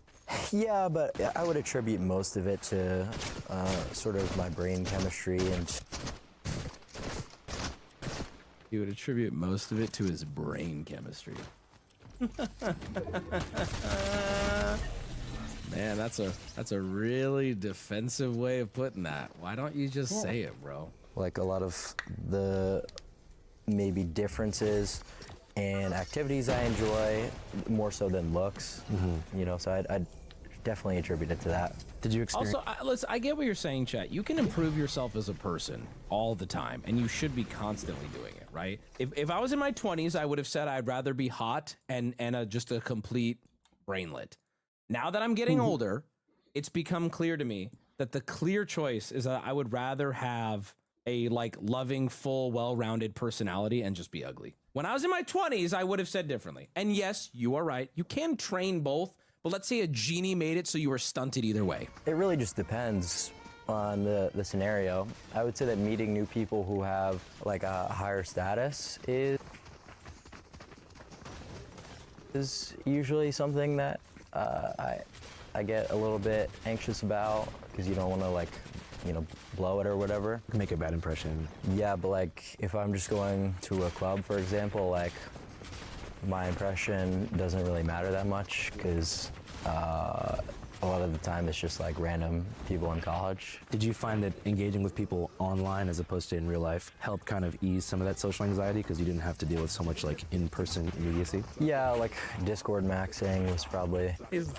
Andrew's literally pushing the autism thing a little bit. You find it easier to like talk to people on Discord? One of the better things to do, because you could actually find like people who have the same interests as you, and you're never going to encounter people with the same niche interests like looks maxing like you will on internet forums. Did you ever actually meet up with any people from the forums in real life? Yeah, actually 2 people in this house I met through looksmax.org. You can see how awkward the end is? Okay, fine. And then you'll start asking like political questions, and I'm just like, okay, like I don't mind it, you know. Okay, hold on. This goes on for a while. Quite literally what your company's, your competent letter in the... But I mean, like, you know what you're intentionally trying to do. And yeah, I'm trying to figure out, because it's a pretty strongly worded forum and subforum. Yeah, and that would be fine if that question was in there, because it's decently relevant to the culture, but there was not even a single genuine attempt at like a specific looks max question. Well, I'm not in the looks maxing community. I'm trying to learn about it. Not everyone talking to you is going to be a niche person who knows about all the methods. Yeah, I know you're not in the looks maxing community, but you didn't even ask a looks maxing question, like at all. You don't need to be in the looks maxing community to ask a looks maxing question. I think we've been talking about looks maxing this whole time. We've been talking about like the philosophy behind it, and it's... You want me to ask you a scientific question about looks maxing? I just think it's kind of funny how like that's really never been done with the amount of like... Nobody fucking cares what a 20-year-old brings to the table on a scientific... Like, what are you talking about? Nobody gives a fuck. Media appearances. Maybe people don't know you want to be asked that. Okay, Clav, reality check. The reason why he's not asking you is because you are a lolcow for everybody else outside of your community. You are a lolcow. That's what's happening here. He's not asking your scientific opinion on this shit because your scientific opinion holds no value to anyone outside of your community and the communities that follow you. Everyone else goes, whoa, that's a crazy opinion. Well, now they will. Well, that's quite literally what your companies, your press your companies. You think I work for like Time Warner or something? Your press companies. You work for Channel 5. It's a YouTube channel. Bro, he doesn't even know. Channel 5 is just Andrew Callahan. It's just the name of his channel. Channel 5. I'm not sure. I'm the CEO of my own company. I don't have any agenda to play here. Holy semantics, dude. Literally not semantics, Clav. You're using that completely incorrectly. You just made an accusation. He corrected you, and you said semantics. It's not what semantics is. Like, it's a pretty big difference between working for an affiliate news station like Channel 5. He's even pushing back. He's like, that's not semantics. You just made a huge accusation, and that's not what it is. The TV company. Well, the fact of the matter is, Bro was slinging patties 1 year ago. Exactly. You guys specifically reach out. We want to interview him about looks maxing. And then you'll start asking, like, political questions, and I'm just like, okay. Well, okay, because, Clav, you associate yourself with a lot of political things. You played HH, the hit song by Kanye West in a club with Nick Fuentes, Sneeko, Andrew Tate. Hey, listen, of course people are going to ask you about that. You were a part of that. I don't know how you feel about it, but I think it's fair to wonder, like, what? Like, I don't mind it, you know what I mean? I'm not really, like, afraid to answer anything. You know, even Tate thought it was corny. Yes, even Tate was like, I don't know what happened. I had nothing to do with that song. I was uncomfortable. Every time the camera panned to me. A question of yours, besides the one about my security, which is a little bit weird, but yeah, not a single attempt at anything in regards to looks max. Okay, what's a question I should ask? Well, that's up to you. It's Well, like, you're what am I going to tell you how to do your job? Dude, what? This is so embarrassing. I feel like he oozes insecurity. I mean, you want me to ask you about specific scientific questions about different looks maxing methods. Well, I mean, just... And you're not happy with the question about the peptides or the bone smashing or anything like that? I mean, like, can you not identify, like, anything that you have a curiosity about? Like, maybe, you know, you wake up with dark circles in your eyes one morning and, like, you know, even... Clav thought this was going to be an interview where he asks for, like, advice. Bro has an understanding of what interviews are as a child would. Clav, you are not a medical professional. You are not gonna get a softball medical interview. You are, to quote you are lazy. You're a drone. You did not go to school. You did not put in the hours. Brother, yes, he is retard maxing right now. He's literally LARPing as a professional, and he's like, why am I not being talked to like Dr. Oz? Like, even if you don't give a shit, I mean, like, it would be, like, at least, you know, you put a little bit of effort into it. I think I've done a pretty good interview. From what, like, context? Because if it's from the context of what you guys reached out was your intention, then I would say that you've done a pretty shitty job. All right, well, I think people probably want to learn about you, and that was what I was trying to give you the opportunity to do. Well, I know. I think that's totally fair, and that's, I applaud you for that, but not one, you know, question about looks maxing. To be fair, I'm pretty sure he did ask a couple. We only saw 30 minutes of this, and I'm fairly certain he asked more than a few. I'm so confused. There's been so many questions about looks max. Yeah, okay, Andrew would know better than anyone. Like, what is happening here? What type of gaslighting is taking place here? I don't even understand. What is Clav's angle? I think his angle is complete delusion, because I don't even understand. How are people watching this and going, Andrew got mogged, Clav W? Can you explain? You didn't ask me any looks maxing questions. Yes, I did. No, I didn't. Let's pull the tape. Okay, I've been proven right. Oops, sorry, I have retard brain. What do you even say after? I don't understand. I probably asked you about looks maxing like 40 times. I just Y'all don't know the see that specific clip? science. I'm not in the community. Clip that. That was Okay. pretty good. Well, I mean, like, That was a if good one. You were to ask about like something. Thought in that I regards was to gonna the fly hairline, around like, and there's take really it, but I already dropped What the do we? film. What? So what do we? Oh, What? nothing. Yeah, that you- sure, hair loss. You see what I mean? Telling It's me like, what to... you're trying I'm to get telling me you to... what to ask. So when you wake up every single morning and you take a look in the mirror, you're 100% satisfied with every single thing. Is that what you're telling me? Yeah, more or less. Okay, dude. All right. Well, I guess that's just. If you want to be completely disingenuous, that's fine with me. I guess there's just no point to continue. Hey, he said more or less. That means that like, how does that not make Andrew the Giga Chad in this scenario? He's literally like, hey man, I don't have the same insecurity that eats at you every hour of every day. I don't share that. When I look at myself, more or less, I'm satisfied. Does that mean I'm 100%? No, but more or less, I'm happy. I feel like that just broke a piece of Clav. It's like, what do you mean you're not tortured by your own insecurity every day? All right. Thank you for your time. Thank you. All right. Look at him, he's so uncomfortable too. Yep. All right. Thanks, guys. No worries.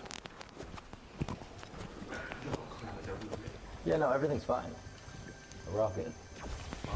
Yeah. Though a bit disappointed that things panned out the way they did, I was too overwhelmed with excitement to trip too hard about Clav cutting things short. I'd just gotten word hours prior that rapper and newly championed First Amendment icon Afro Man was down to give Channel 5 his first long-form, exclusive interview after defeating the Adams County Sheriff's Department of Ohio, whose officers sued him for defamation. Dude, I love how Andrew just yada Clav. He was like, whatever, we got a better one coming out anyway. Oh, dude, ladies and gentlemen, mogged. Like 100%. Clav sitting there, shameless. Andrew video mogged him. Just said, yeah, anyway, we have a better interview coming out soon. Afro Man. I thought he was gonna give commentary on it. I thought he was gonna be like, well, here's my thoughts. Hey, disappointing. No, he said, I actually care so little about what just happened. I'm moving on to another story. At the end of this video. Song Back to Fort Lauderdale and Clav. Although, never mind. He is going to give us a signing out. Never mind. He got my ass. Clavicular and I didn't exactly see eye to eye during our sit down, especially toward the end. He actually invited our crew back out the next night because he, like most people, wanted to party with our co-host, Saddam.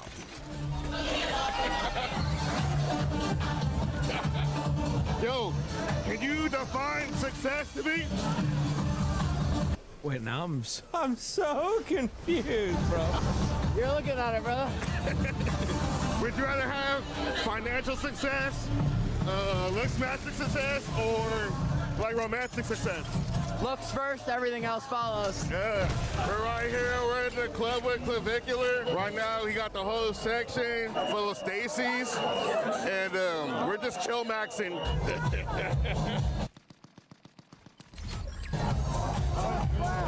We love Clav! We love Clav!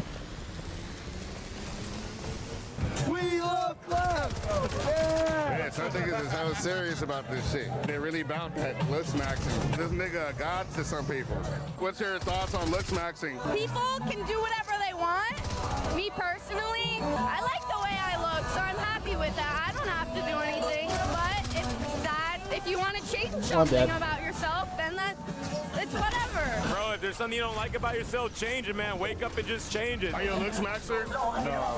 Stop living a life you don't want to live, you know what I'm saying? Yeah, the societal indoctrination of looks not mattering is completely ridiculous, and I think that's been shown throughout the last 10 to 15 years with social media. You know, if you're really serious about improving tangible things like money, status, relationships, like improving looks is a pretty obvious thing to do. I'm okay with that. That guy, listen, I think in general, that's not bad advice. Everything about it. Why is that? Because, I mean, if you can improve yourself, why not? Do it. Do it for the fun. not look good, have money, and be successful all at the same time. You know what I'm saying? And if you attract more people into your life, that's more opportunity. That's it. Do these women know the things that Clav says, though? That's my question. Girl, this is not a good look. This is like, in my opinion, it's damn near a perma stain.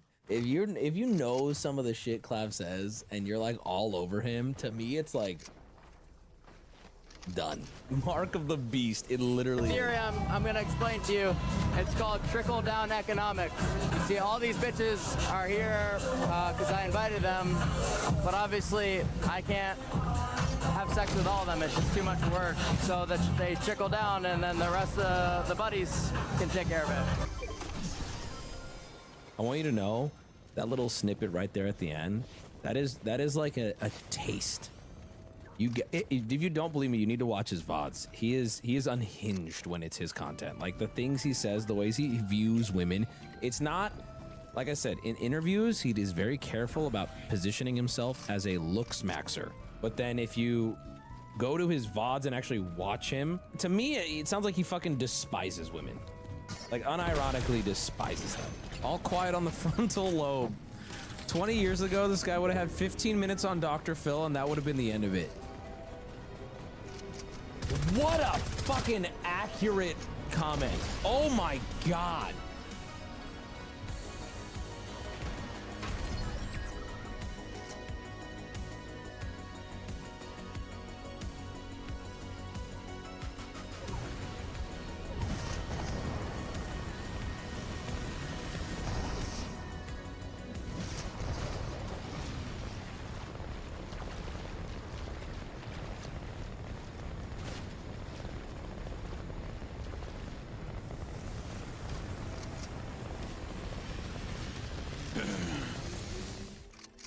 How long do you think it would take for me to learn Japanese?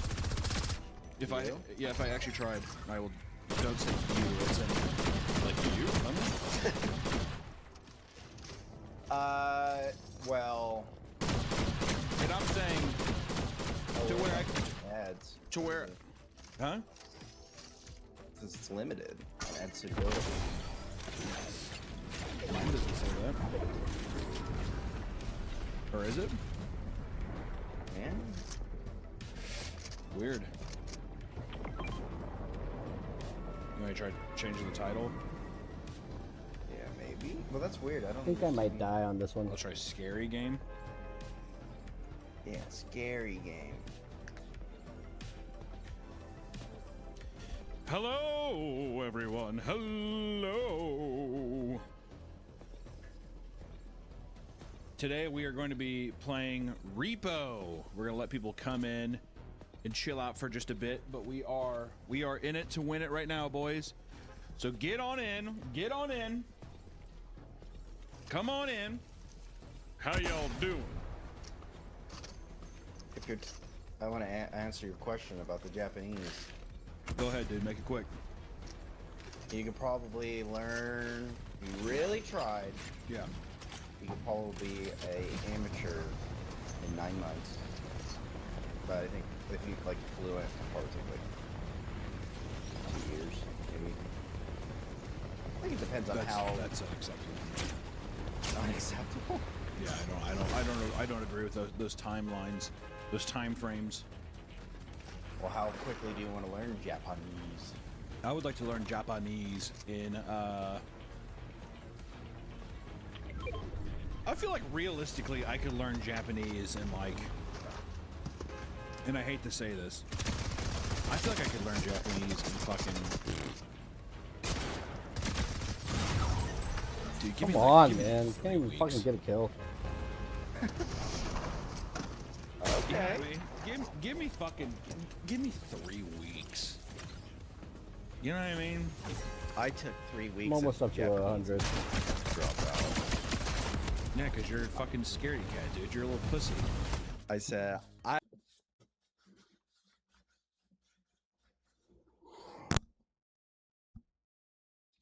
Tribal people try spicy ramen? We're calling them tribal people? This cannot be proper. This title of this video is Tribal People Try Spicy Ramen. Ramen noodles का नाम सुने? Ramen noodles? His name is Chad Harry Rafiki. Ramen ramen noodles. पेश किया जाए फिर उसके बाद अच्छे होंगे तो तंग कर रहे हैं spicy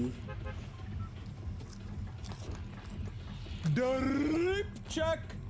Drip check. Oh my god.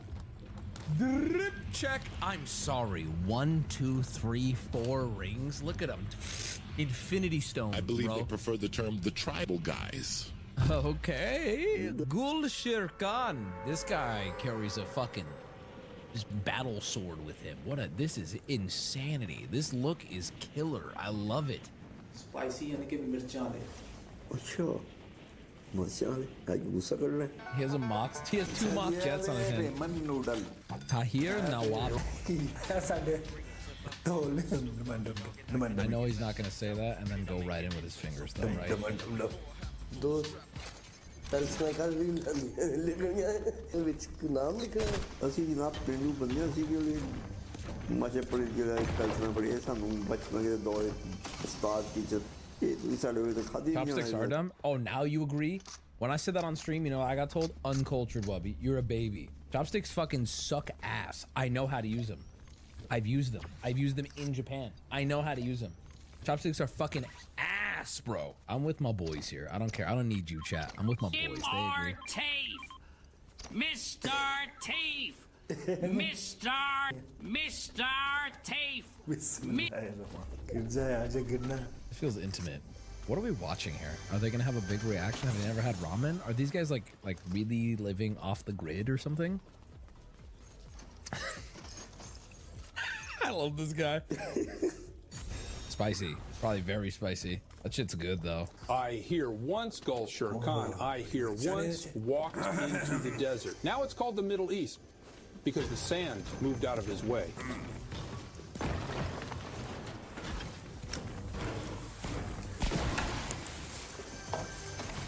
I'm not going to say anything racist, but I did not expect these reactions. It's like a jinn will come out of these, bro. He's talking about magic. He's talking about magic.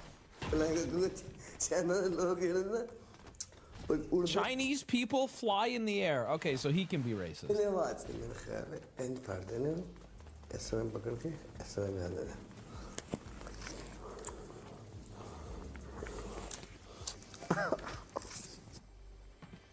Dog.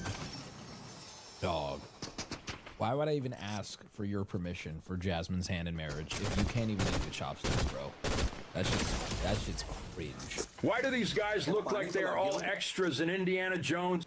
Okay, that's a skip. ਪਹਿਲੇ ਹੀ ਪੀ ਲੈਣਾ ਚਾਹੀਦਾ ਸੀ ਪਰ ਚਲੋ ਕੋਈ ਗੱਲ ਨਹੀਂ ਮੇਰੇ ਜੀ ਰਾਤ ਤੇਜ਼ ਹੈਗੀ ਏ ਪੂਰੀ ਹਾਂਡੀ ਦੀ ਮਿਰਚ ਹੀ ਉਹਨੇ ਭਾਈ ਹਰਾਂ ਨੇ ਇਹਦੇ ਵਿੱਚ ਪਾਤੀ ਜੀ I'm okay. At the risk of what, you know, I'm gonna be genuine and honest with you, chat. The stereotype, white people no spice. The stereotype, other cultures more spice. The stereotype here is very spicy. Is that just am I just retarded and that's just not the case and it's simply a stereotype? India isn't huge on spice. Our arrows will blot out the sun looking, dude.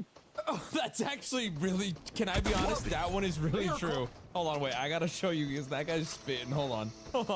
No, he's so real for that. Where is he? No, this dude, it looks exactly like that. I just watched that movie too. So the reason why I said that, the whole thing about Indian food, the spiciest food I've ever eaten in my entire life was Indian food. It was the spiciest food I've ever eaten in my entire life. I one time upticked the spicy level on an Uber Eats order of just a whole Indian thing, and it was vile. Also, this is the guy he's referencing. It's the same fucking guy, dude. Our arrows will blot out the sun.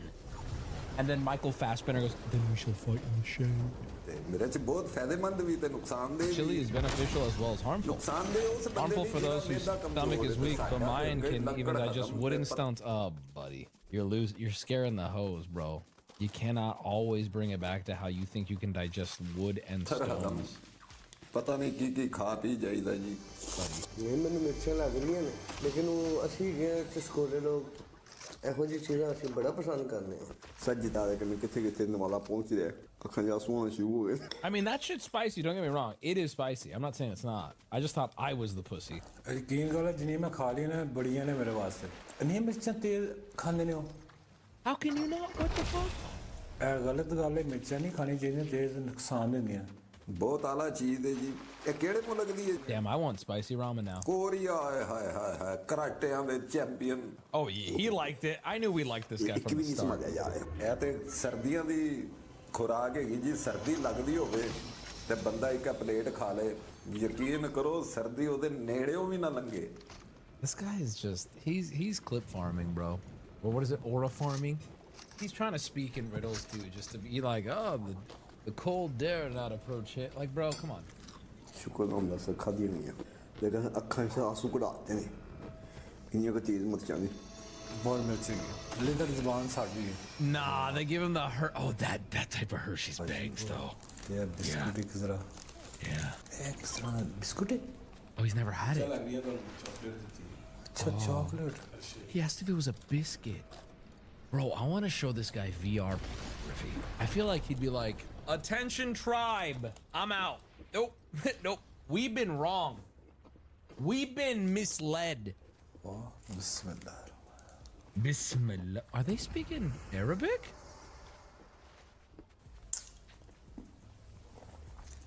Oh, he loves that. Maza. Yes, sir. Nah, he's good. He's good. They're Pakistani?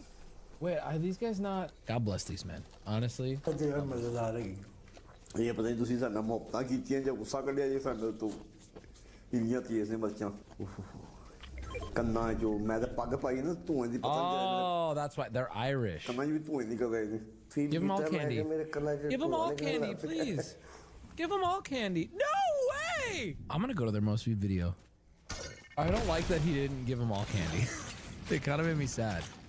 Most popular. Oh, that was the most popular. Wait, they just tried the double down sandwich? Dude. Double down?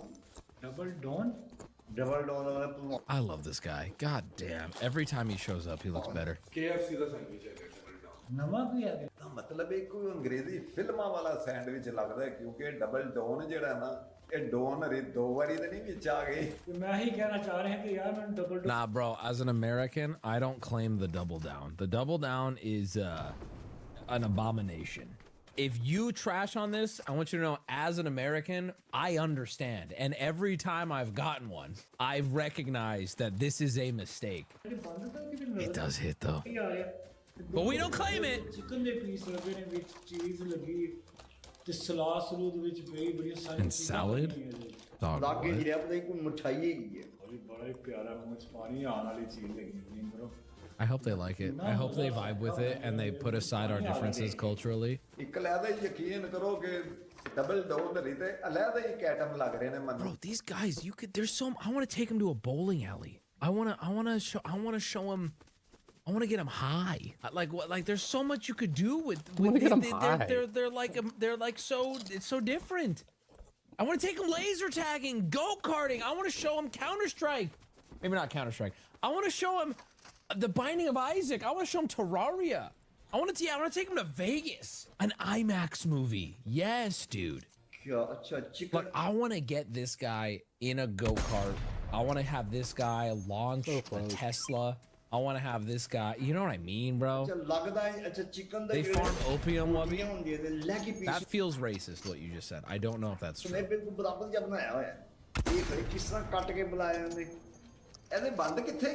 There's no buns, asshole. Straight to the dome. Put it in your mouth. ਉਹਦੇ ਵਿੱਚ ਜਿਹੜਾ ਨਾ sauce ਵਗੈਰਾ ਨਾ ਹੀ ਪਾਈ ਹੈਗੀ ਭਾਰਾ ਤੇ ਵੈਸੇ ਬਾਬਾ ਯਕੀਨ ਕਰੋ ਇੰਜ ਲੱਗਦਾ ਜਿਸ ਤਰ੍ਹਾਂ ਵਿੱਚ Take him to Indy 500. I want to show him everything American. The fuck you go? Bro, take a fucking bite or I'm gonna blow my top. Bismillahirrahmanirrahim. Bismillah, please give it to him. Why does his look stupid? Not his hat. I mean his sandwich. Yeah. Yeah, dude. Come to the dark side, boys. ओए बड़ा जबरदस्त है, बड़ा मजेदार बनाया। KFC ਦੀਆਂ ਬੜੀਆਂ ਸਾਰੀਆਂ ਚੀਜ਼ਾਂ ਖਾਧੀਆਂ ਨੇ। Oh, I love these guys. They just get it. It's just all vibes. I love it. It's all vibes. ਸਵਾਦ ਆ ਗਿਆ। ਸਾਡੇ ਇੱਥੇ ਨੇ ਜਿਹੜਾ ਪਕੌੜੇ ਦਾ ਰੰਗ ਹੁੰਦਾ ਲੇਕਿਨ ਉਹਦੇ ਚ ਮੁਰਗੀ ਨਹੀਂ ਹੁੰਦੀ ਇਹਨਾਂ ਨੇ ਮੁਰਗੀ ਦੀ ਸ਼ਕਲ All right, good for them. I'm glad they enjoyed it. Whatever. Watch them eat barbecue. Okay, last one. Then I'm done on this. I do want to see them eat barbecue, though. You kind of got me on there. Oh, they eat sushi. They eat everything. Try Pizza Hut. They try the hottest chip challenge. I hope they're getting a cut of this channel. They try Texas Roadhouse. Oh, sorry for your loss. I don't see the barbecue one. Oh, they keep calling them tribal people. There's something that seems wrong about that. Dude, this guy! You know what's in there too? Do you know what's in? You know what they're doing when they do that? It's a very small. It's like a Raspberry Pi, and they use it to send signals to track. No, it's their hair, right? Don't they cut? They don't cut their hair as like It's a Raspberry as like a Pi. poggers thing. They don't cut their hair. It's a Raspberry like, Pi. He said. And so these dudes, like. He said they're hackers. They'll drop. There's this guy on TikTok that's Sikhs. That's funny. Is he not? Are you saying this guy's not sick? I think he's sick. There's this guy on TikTok who he does like he has a turban and he must be a Sikh. I don't know, but he does the thing and he does like a get ready with me with it. And I gotta be real, when he drops the turban, when he drops trow, and he lets his hair down, shit is like beautiful, like the most beautiful hair, and he puts it all beautifully in. He wraps that shit tight. I'm like, that's too much effort. He has groomed facial hair, so he's not a Sikh. You can have groomed facial hair and be a Sikh. I don't know. All right, try the chip. He's a tribal Muslim. He's not a Sikh. Wrong rap. I don't fucking know. I said he has a Raspberry Pi in there. You think I fucking know? Put it in your mouth.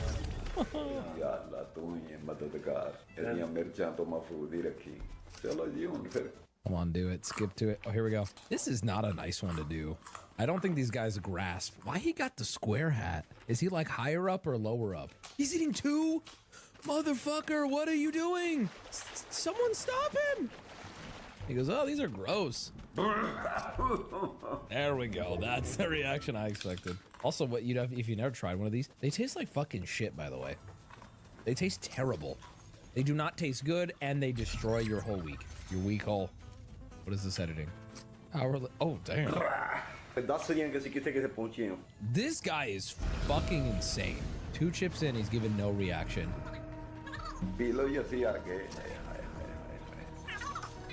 Careful. Are they saying how long they can go or something? This guy's getting ready for a 3rd chip.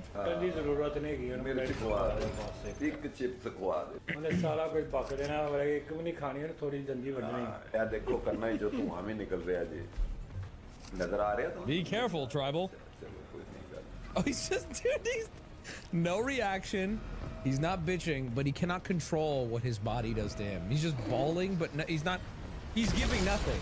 His eyes are, you know how they say like, to act manly? I'm not crying, my eyes are watering. This man is not crying.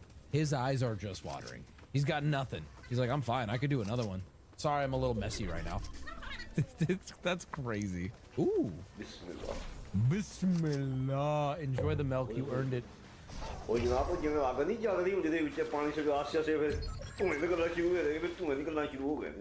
minutes. He went 2 chips, 30 minutes, no drink.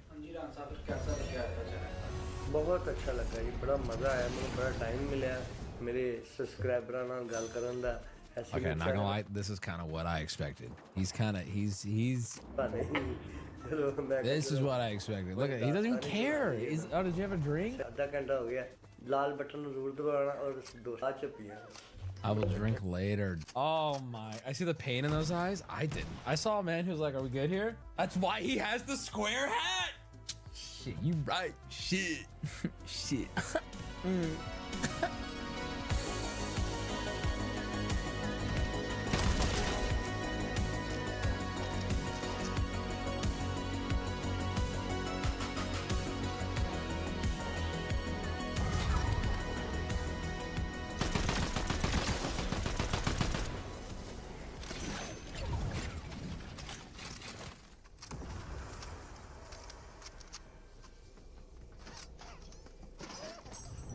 experience with fermented high meat. For anyone who didn't know, there's a type of meat preparation called high meat, in which meat is left to rot in the sun, then eaten.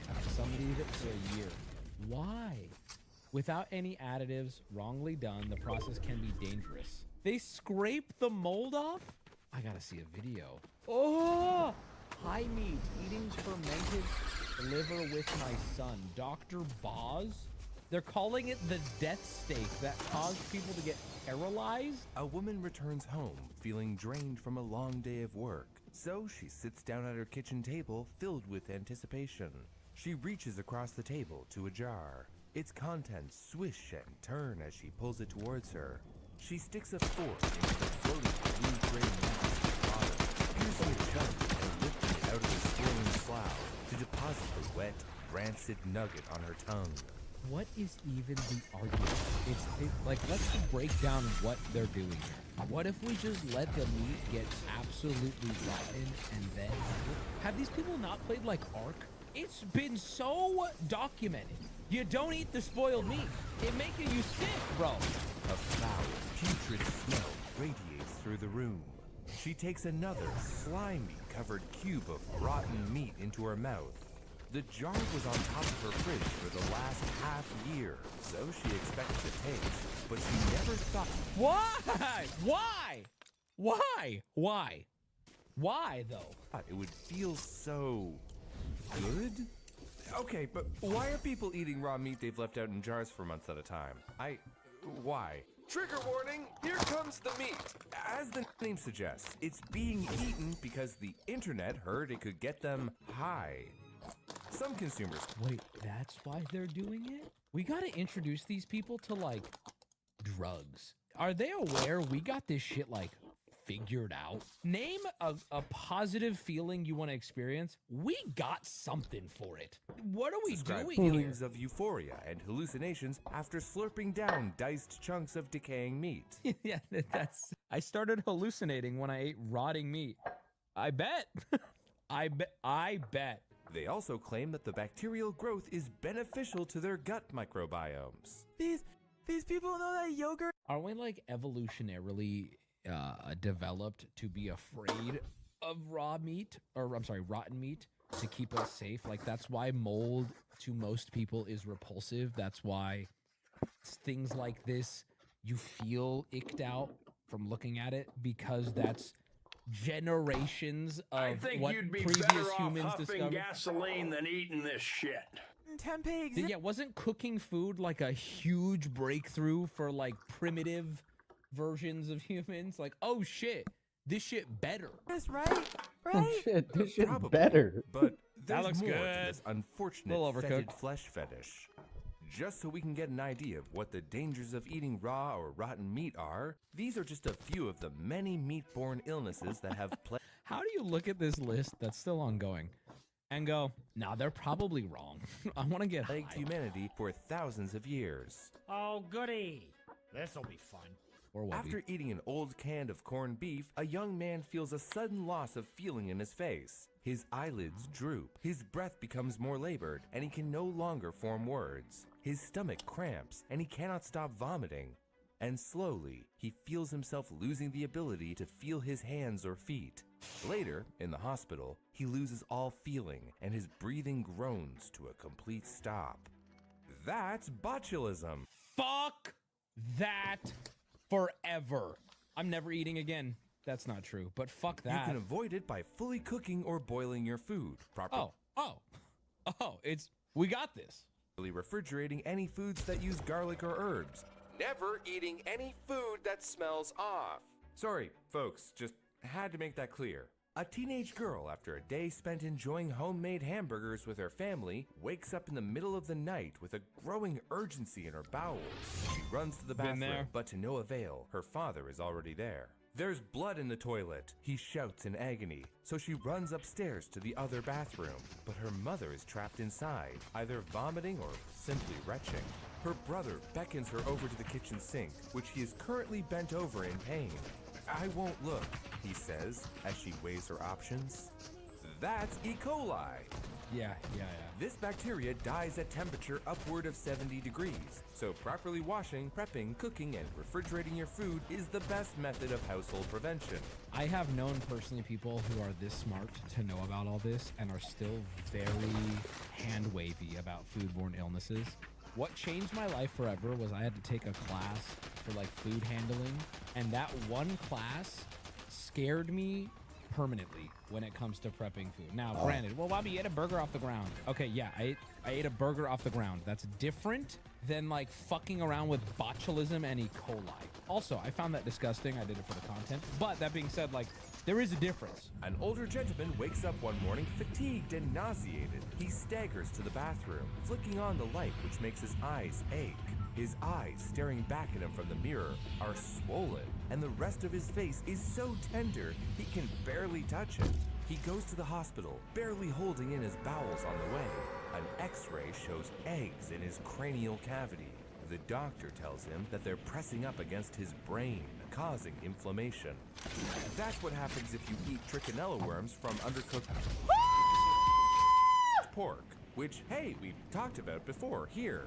Cook all meat to an internal temperature of 60 degrees and freeze any pork for a minimum of 3 weeks to kill any worms.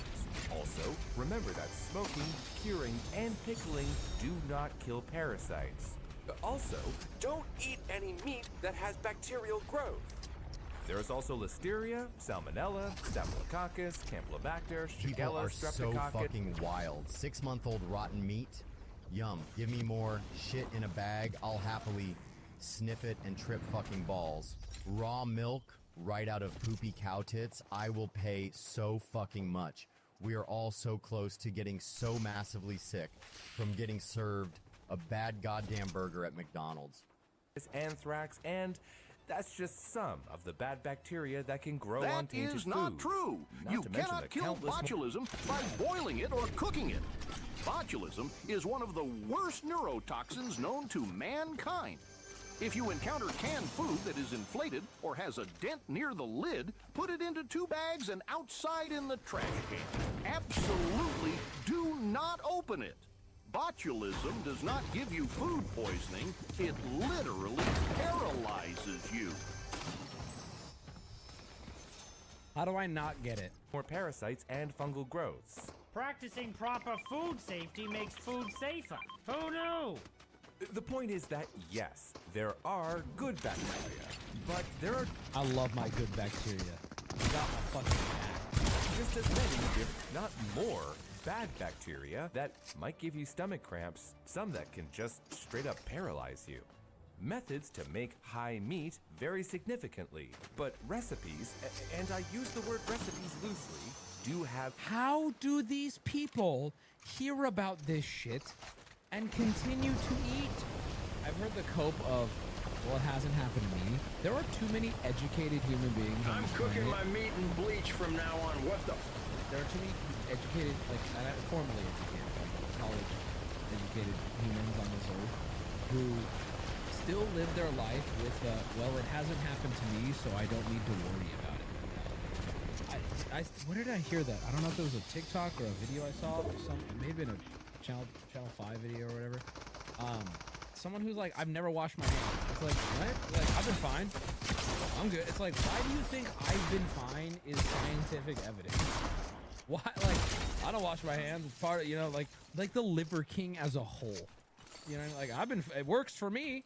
Why is that? How is that the bar? It works for you, bro? Some similarities. One is that they're all wildly dangerous. Just to be very, very clear, high meat is incredibly unsafe to eat.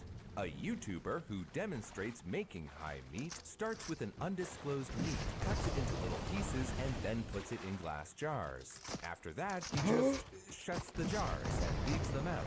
He doesn't even put it into the fridge. After an indeterminate period of time, he takes a jar full of the mixture to show us the process, gagging as he opens it because it smells so bad. Ha! Who knew rotten meat would smell bad? Learn something new every day. Then he just eats a sludgy chunk of whatever meat he left in there. I just can't understand why anyone would want that. These recipes have next to no consideration for basic food safety. Not only is raw meat difficult to keep clean in the first place, the only mention of how one avoids illness in most of these methods is to buy from a trusted butcher, which does not guarantee safety. Well, how would a trusted butcher have any say on how the meat rots? Lots of Thai meat proponents argue that fermentation is no different than what they are doing. But that's not true. That letting a bunch of meat cutlets decompose in a jar is the same as, say, making cheese or baking bread, which is not true. Curating the microbial life we desire in a product like cheese, pickles, or kimchi requires very specific conditions, ensuring that it not only tastes good, but is also... Stock footage, black woman eating pickles. Stock footage, kimchi, metal bowl. So safe to eat. One of these methods is fermentation, the process of cellular respiration without oxygen. It even happens inside our own bodies. Whoopi, you Our should look cells up use Misa oxygen friend to help- MRE Steve 1989. I love He suggests Raw Isis. Dog's life and the Yeah. voice of the Bombat botulism. Yeah, I love Steve R. I was watching that. I'm an OG fan, we'll say that. Love Steve. He's so main now, but is that a nipple piercing? Convert nutrients like carbs into energy. But when oxygen is unavailable, lactic acid is produced as a byproduct of that process. Oh yeah, my yoga teacher told me that lactic acid is what makes your muscles sore after you work out. We purposefully ferment food, and what the end product is depends on the addition of specific bacterial cultures. There are 3 basic types of fermentation. Lactic acid fermentation, which uses bacteria like lactobacillus to convert sugars into lactic acid, resulting in foods like sauerkraut, kimchi, pickles, yogurt, and sourdough. Damn, Ethyl good alcohol job, fermentation, bacteria. which uses yeast like Saccharomyces cerevisiae to break down sugars into alcohol and carbon dioxide, resulting in alcoholic beverages. Hey, that's our boy, dude! Acetic acid fermentation, which uses bacteria like Gluconobacter to convert sugars into acetic acid, resulting in vinegar instead of alcohol. It's the difference between apple cider and apple cider vinegar. Fermentation in food production requires specific conditions that are strictly monitored. Yogurt is made by first heating up milk to a temperature of 185. I love how... I'll read it out loud.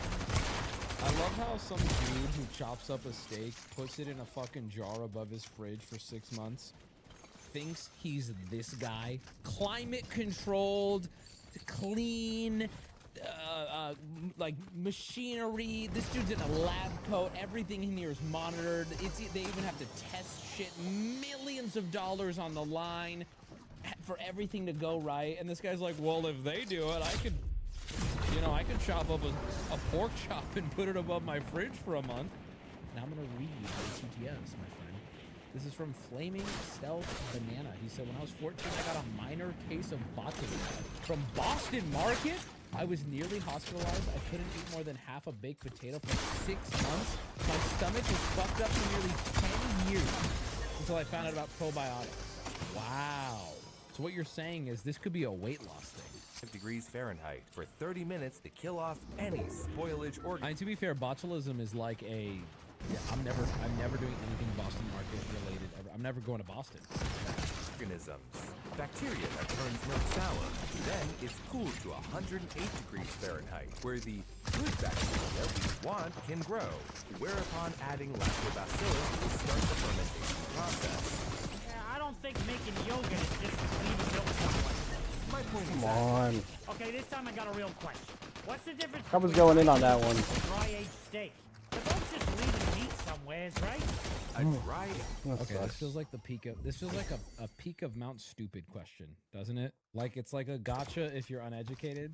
Aged steak is kept in a dry aging room with tight controls on temperature and humidity to draw moisture out of the meat. The meat's natural enzymes break down the connective tissue, making it more tender, but it also creates an environment hostile to putrefying bacteria. If the temperature or the humidity is off by a fraction of a degree, it could throw off the entire process.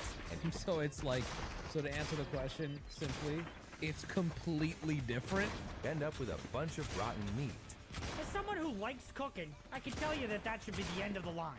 Curing is somewhat similar to the dry aging process, except that moisture isn't drawn out of the meat by a dehumidifier, but by a boatload of dry salt or... That's what the boys did back in the day, right?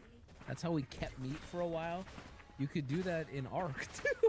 Everything comes back to Ark, doesn't or it? salt brine. Bad bacterial growth is inhibited by kills salt, it. quickly making the meat a hostile environment to microorganisms that spoil meat. So wait, I wonder who figured that out, right? That's kind of a risk. Some rich dude back in the day threw some steak into a salt thing, and the meat came out black, and he goes, oh, wait, the person who figured out is in chat. That's crazy. Jonathan Salt. Is high meat fermented? The short answer is no. The long answer is no. The longer answer is fermented meats are made using specific bacterial cultures after sterilizing How do the people not understand this? That's so different. product beforehand with salt, heat, or chemicals. Fermentation, dry aging, and curing are all methods of controlled aging, whereas high meat is rampant decomposition. It's just fucking meat in a jar. What are we doing? It's the difference between landing a plane and crashing. Many high meat advocates argue that indigenous cultures have been fermenting food for thousands of years. Hey there. Botox is botulism being injected into your face. That's what the procedure. They inject the bacteria into your face and it paralyzes your face to reduce wrinkles. Yeah, I did know that. I did know that. Why is citing ancient sins ever, like, in people's minds a slam dunk about anything? This might make me the most ignorant, hateful person on planet Earth. Each But advocates the- argue that This argument, I don't know if it's ever convinced me of anything ever. Do you know what I mean? Like, even if they did something in ancient civilizations that we still do, I'm not like, oh, that's good. That's why we do it. I go, I'm glad we figured out it's the proper way to do things. What does it matter to me? and crashing. Many high meat advocates argue that indigenous cultures have been fermenting food for thousands of years. Who cares? And they're absolutely right. Kasumarzu, a Sardinian sheep cheese passed through the guts of live maggots. Kivyak, Inuit-style fermented little auk birds stored in a seal skin over the winter. Sorry, And my century bad. It's not the bacteria, they inject the toxin. It's still self-inflicted botulism. I'll think about that next time I get my Botox. Eggs, Chinese duck eggs pickled in a salt clay mix are all examples of culturally significant aged foods. The problem is people aren't taking the time to understand the history or the specific methods behind these dishes. Yes, Casu Marzu is mega cheese, but the people making Casu Marzu are Sardinian sheep farmers whose families have been perfecting it since the fall of Rome. Curing, drying, and fermenting came from the determination and creativity of early humankind to preserve food and make it last longer. Because we kept dying of food poisoning before that.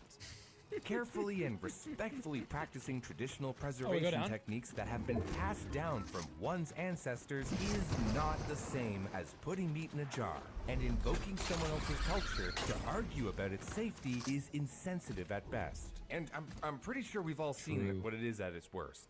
After all is said and done, I'm begging you, please do not eat rotten or putrid meat.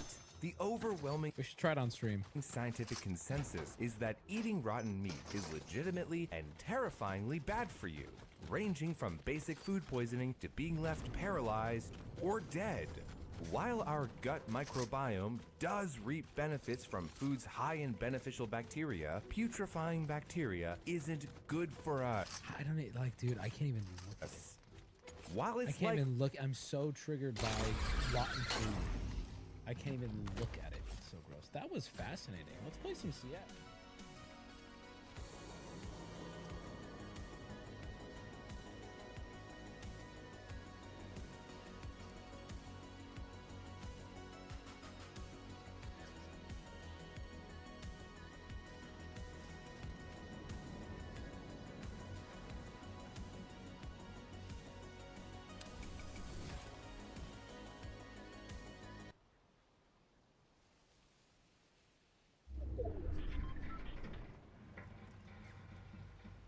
keep her locked down. I don't know. And this guy has to put on gloves and carefully transport her to a more mobile thing. So this is holy water right here, splashing just to keep everything safe. Where's your treats, dude? I can't find your treats. It's weird. You just close it up fast. We usually have his treats close by. It's good, Dan. It's good. Oh, no, they're right there. It's Okay. all right. In the name of the Father, Here you go, bud. Son, and the Holy Ghost. Annabelle couple. is famously known as the world's Handful. most haunted doll. And you're my moving her baby boy, requires strict and I love ya. rituals that caretakers must follow. Since Ed and Lorraine Warren are Yeah, no you're longer welcome, with Babas. us, the responsibility now falls to their son-in-law, Tony Spera. What you're about to watch is a careful look at how this process is carried out. He's going to move the doll out of this case into that original case that Ed Crazy Warren word. had set up. Why we're I doing it, wouldn't do because we that. need to do a few repairs on this. We need to restain the entire case. And when Dan does it, he restains it with holy water and holy oil infused in the stain. And we need to do some little minor repairs to reinforce it. So we need to take the doll out of that case, put it in the original Ed Warren case. So that's what we're going to do tonight. Now, people ask me a lot of times, well, how are you going to do it? Why do you do it? Well, we have to do it because of the movement of the case for repairs. But Ed Warren told me how to do it if I ever had to move the doll. And Dan just got recently blessed this morning by a priest, and so did I. And what we're going to do is drench Dan's hands in blessed holy water. Dan will also put on gloves because we don't want direct contact with his skin. I have a lot to say. I'm just letting him land. That's the way Ed told me. Don't touch it with your bare skin. And so all of this, right? And I saw, I'm giving you these in the order that I saw them today, and I was not familiar with them. I've never seen the Annabelle movies either. So I'm sitting here going, why this doll? Why did we all gather around this doll? What is the story behind it? It's like frustratingly absurd. You know, like it's like really? Marketing? No. To be fair, the movies put a spotlight on this thing that was already a thing, to be fair. The movie probably mainstreamed it more, but it was already a thing. I'm not into paranormal shit, and I don't really believe in haunted entities. However, this shit makes me really uncomfortable, and I think it's best for you to take your shirt off. move it as quickly as possible. Don't just linger with the thing. And don't give it a lot of recognition when you do it. You know what I hate about them in particular, though? They set themselves up. Ladies and gentlemen, get ready. I'm about to blow your fucking mind. I'm going to bring it all back to something we talked about recently. They set these things up so it's a no-lose proposition. If you don't believe it and anything bad happens to you from this point on, well, it was the doll. But if nothing bad happens to you, you got lucky. Does that remind you of any certain basilisk we learned about recently? It's a no-lose situation. When I looked into what, I'll get to it. I want to tell you what the story is with the doll and why the doll was haunted. And it's just frustrating to me. So, first thing I think we should do, Dan, though, is get this open, get it ready to place the doll in there. You have to go in and up with the head up there, okay? This... Then go touch it then. So that's that I've said this before. I say this all the time. I do not believe in any of this shit at all. Then go touch it. I ain't gonna risk that. The fuck? Fuck that. Because you know why? My anxiety wouldn't let me. Mainly because then if something bad happens to me, I wouldn't be able to shake the feeling. It ain't worth it. Even if I don't believe, that's 100% that's not gonna happen. Why? What am I proving by doing it? Ooh. Fuck that. It's not worth it. Fuck that. It's bad juju anyway, right? And here's the weird thing. Here's the thing about it too. I actually think this doll does have power. Not because it's possessed by a demon, but because the world is dealing with power. The power of people believing something can through not through unexplainable science-defying things, through like real human, the way humans work, societal things. This thing now does have power. It does. Not in the way of a demon crashing people's cars, but in the way that it has caused people to change their behaviors through fear. It's very weird. It's a very weird phenomenon. It's the same thing as Rocco's basilisk. Open this up. I'm gonna grab the sign, and you're gonna grab the doll with the gloves on. And I'm gonna read a ritual first. I'm gonna read this as the binding ritual prayer first before we do any of this. Spirit to spirit, in the name of Jesus Christ, with the authority Jesus Christ gave me as a Christian, and by the power of his precious blood, I gotta be real. Any Christians in chat? I'm not criticizing Christ. I'm asking a genuine question. How weak is Christ that this shit is still allowed to fly? Like, dog, they got holy water blessed by a priest and they're reading direct prayers and this motherfucker still is killing people? Hello? Hello? No, like, I'm asking a real ass question right now. Like, they have this shit locked down and they still gotta read this stuff out? Like, hello? Find any entity not of the Lord Jesus Christ, nor in worship to the Trinity, residing in, on and around this property, or within any God works in building on mysterious this ways. property. Bro, supposedly this doll has personally killed multiple people. Take authority over all human and non-human spirits, not of Jesus Christ, in the air, I can speak to that. water, ground. Well, Tex, I know below. what you would say though. Tex, you don't believe this doll is actually cursed. I believe is the answer. The ground, fire, ice, electricity, netherworld, and satanic forces in nature. God isn't very operating within this powerful, and dwelling Raggedy building Ann and can land. mog him. I claim this dwelling, building, and land for Jesus Christ. You as a Okay, so you get the point. They're gonna do like holy water and all this nonsense, right? And then they're gonna move the doll. Let me cue you in, or clue you in rather, on the story. We don't have to watch the video. I'll summarize it. Some girl got this doll. I gotta be honest, it sounds like a dumbass copy pop. I cannot believe this, right? Some girl got this doll and noticed. Fuck it, I'm gonna show you the video. I'm better at doing commentary if I can directly talk to it. In 1970, a woman named Donna was gearing up to graduate. I'm gonna be very annoying if you want to go watch this on your own. I strongly suggest you do. I'm gonna be very annoying.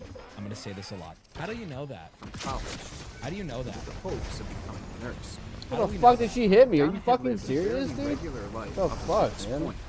How do we know Come that? on. However, her Fucking life was bullshitting about me? to become anything but. I'm For gonna her die. birthday, her I mother can't had do the anything. idea to get Donna a Raggedy Ann doll. Okay. Perhaps this was a way to remind Donna that she'd always be her little girl. How do we know that? Or maybe it was a nod to Donna's childhood, given to elicit feelings of nostalgia. Yeah, how did you know where I was, fucking weirdo? And upon getting home the night that she received the doll, she laid it on her bed as decoration. How do we know that? But it wouldn't stay there long. It started off subtle, a small move of the arm and a slight shift. How do we know that? In position. Just testimonials? Ah, yes. The weakest form of evidence. Proving the most. Like, you are literally shaking the grounds of what we understand as humans. And you want me to go off of the testimony of a child from 50 years ago? Barely enough to notice, but not enough to cause too much concern. I mean, after all, gravity can always be blamed when a doll shifts its position slightly. But gravity couldn't explain what would happen next. Donna and her roommate Angie would come home and find that the doll had moved. Okay, pause right here. So they would come home and find the doll had moved throughout the house on its own. I want you to pay attention to what they do next with that information. Me, if I was genuinely like, whoa, this doll moved. There's someone in my home. There's a home invader. There is a human being, potentially a homeless person, living somewhere in my home. We are not safe. We should probably investigate. Depending on how paranoid I was, call the police, clear the home, something. There's an attic dweller. Do I have a pet doing it? And I don't mean move positions. It allegedly moved rooms. When they would leave, it would be in Donna's room, and when they would get back, it would appear in a completely different room. Yeah, that is very alarming, and you should assume, again, let's just be logical here. Why would you not assume here's how you should clear your thoughts on a daily basis. The most logical thing first, rule it out. The next most logical thing, rule it out. The next most logical thing, rule it out. I want you to do that before you say ghost in every situation for the rest of your life, because you will be safer as a result of it. You will live longer, most likely. Because genuinely, my first thought would be, there's somebody in my home.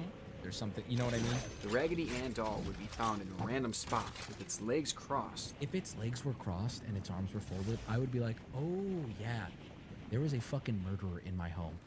And its arms folded, staring blankly at the bewildered girls. And in some instances, they claim that the doll was found staring Oh up yeah, I'm terrified of this doll, for the record. I wouldn't fuck with this doll at all. I respect this doll. I would never fuck with this doll. just standing there, seemingly defying gravity.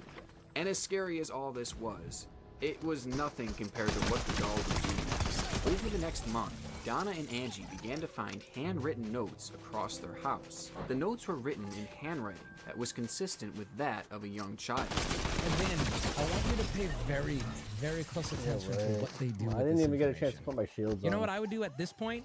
I'm going to the police. I'm getting that fucking piece of paper checked for fingerprints, for anything. Like I'm you know what? I'm going straight to the fucking police. Messages would typically read, "Help us." Now, interestingly, the paper that was used to write these messages was not a type of paper that Angie or Donna would ever buy How do we know? or had ever bought, meaning that the paper didn't come from within the house, How do we know? leading them to wonder who or what it belonged to. One night, Where's the ghost get? This is what I mean by like, wait, hold on, what? The rules of engagement for ghosts in a believer's world, the rules of engagement don't make sense. Okay, so with that in mind, does the ghost have literally like materializing abilities? How the ghost has its own paper? What was the implication of saying the paper didn't come from the home? Like, what is? It's just ghost magic, bro. Like, so can you print me money? What is the actual makeup of the material? Technically, it's made out of something. What does the ghost choose to make the paper out of? How does this work? How did the ghost write? Where's the pen? I don't understand. It was a Chinese sweatshop weapon. Donna returned to the house to find that the doll had once again moved on its own, but this time it had moved back onto her bed. An overwhelming sense of dread came over her as she approached the doll. She had found the doll in other rooms many times before, but she had a feeling that this time was different. As she examined the doll, she was horrified to discover that there was blood dripping from its hand. And you would call the police at this point, right? Like, even if you want to say all the other times, you would call the police at this point, wouldn't you? In its chest. The blood seemingly had Have no a lot of origin, bulk Pokemon if anybody seemed wants as if them. it was splattered on the doll. Like, if I saw a doll covered in blood, I would not assume that it was demonic. I would assume that there is a sick human fucking with you. But you would sound crazy as fuck. That's fine. Let me sound crazy as fuck. I'd like to get the blood tested. Whose blood is that? Let's figure this out. Now, Donna and Angie knew that something was blood going is that? on here. Let's figure but this what out. exactly was still a mystery. And in order to try and solve it, they contacted a medium. The Why are medium there no agreed to bloodstains on the doll now? That's a really good question. No more ghost magic, I guess. help them. Also, not to mention, what is the significance of this woman and her Raggedy Ann doll? There were probably thousands, if not hundreds of thousands of Raggedy Ann sold around this time period. Why did her doll come with the blood demon? I don't understand. And they conducted a seance at the... Oh, hold on, I talked over the most important part. Contacted a medium. Why would you do that? Why did you contact a medium? That's a terrible idea. You're gonna contact someone whose entire financial status depends on telling you what you want to hear? Why would you do that? That's a terrible, terrible, terrible idea. The medium agreed to help them, and they conducted a seance at the apartment. Now, during the session, the spirit revealed itself by stating that she was the spirit of Annabelle Piggy. The medium was able to figure out who it was. Like, come on, what? The spirit claimed that she had lived on the property long before the apartments were there, and that these were happy times for her. She would go on to say that by the age of just 7, she passed away on the very land that the apartments were built. Annabelle finished by saying that she liked Donna and Angie, and that she felt comfortable around them, that she wanted to stay there. Okay, so long story short, blah blah blah blah blah. The doll then they bring a friend over. The friend is skeptical. The doll then tries to kill the friend in his sleep. Turns out it was a dream. Blah blah blah. Like literally just more blah blah blah.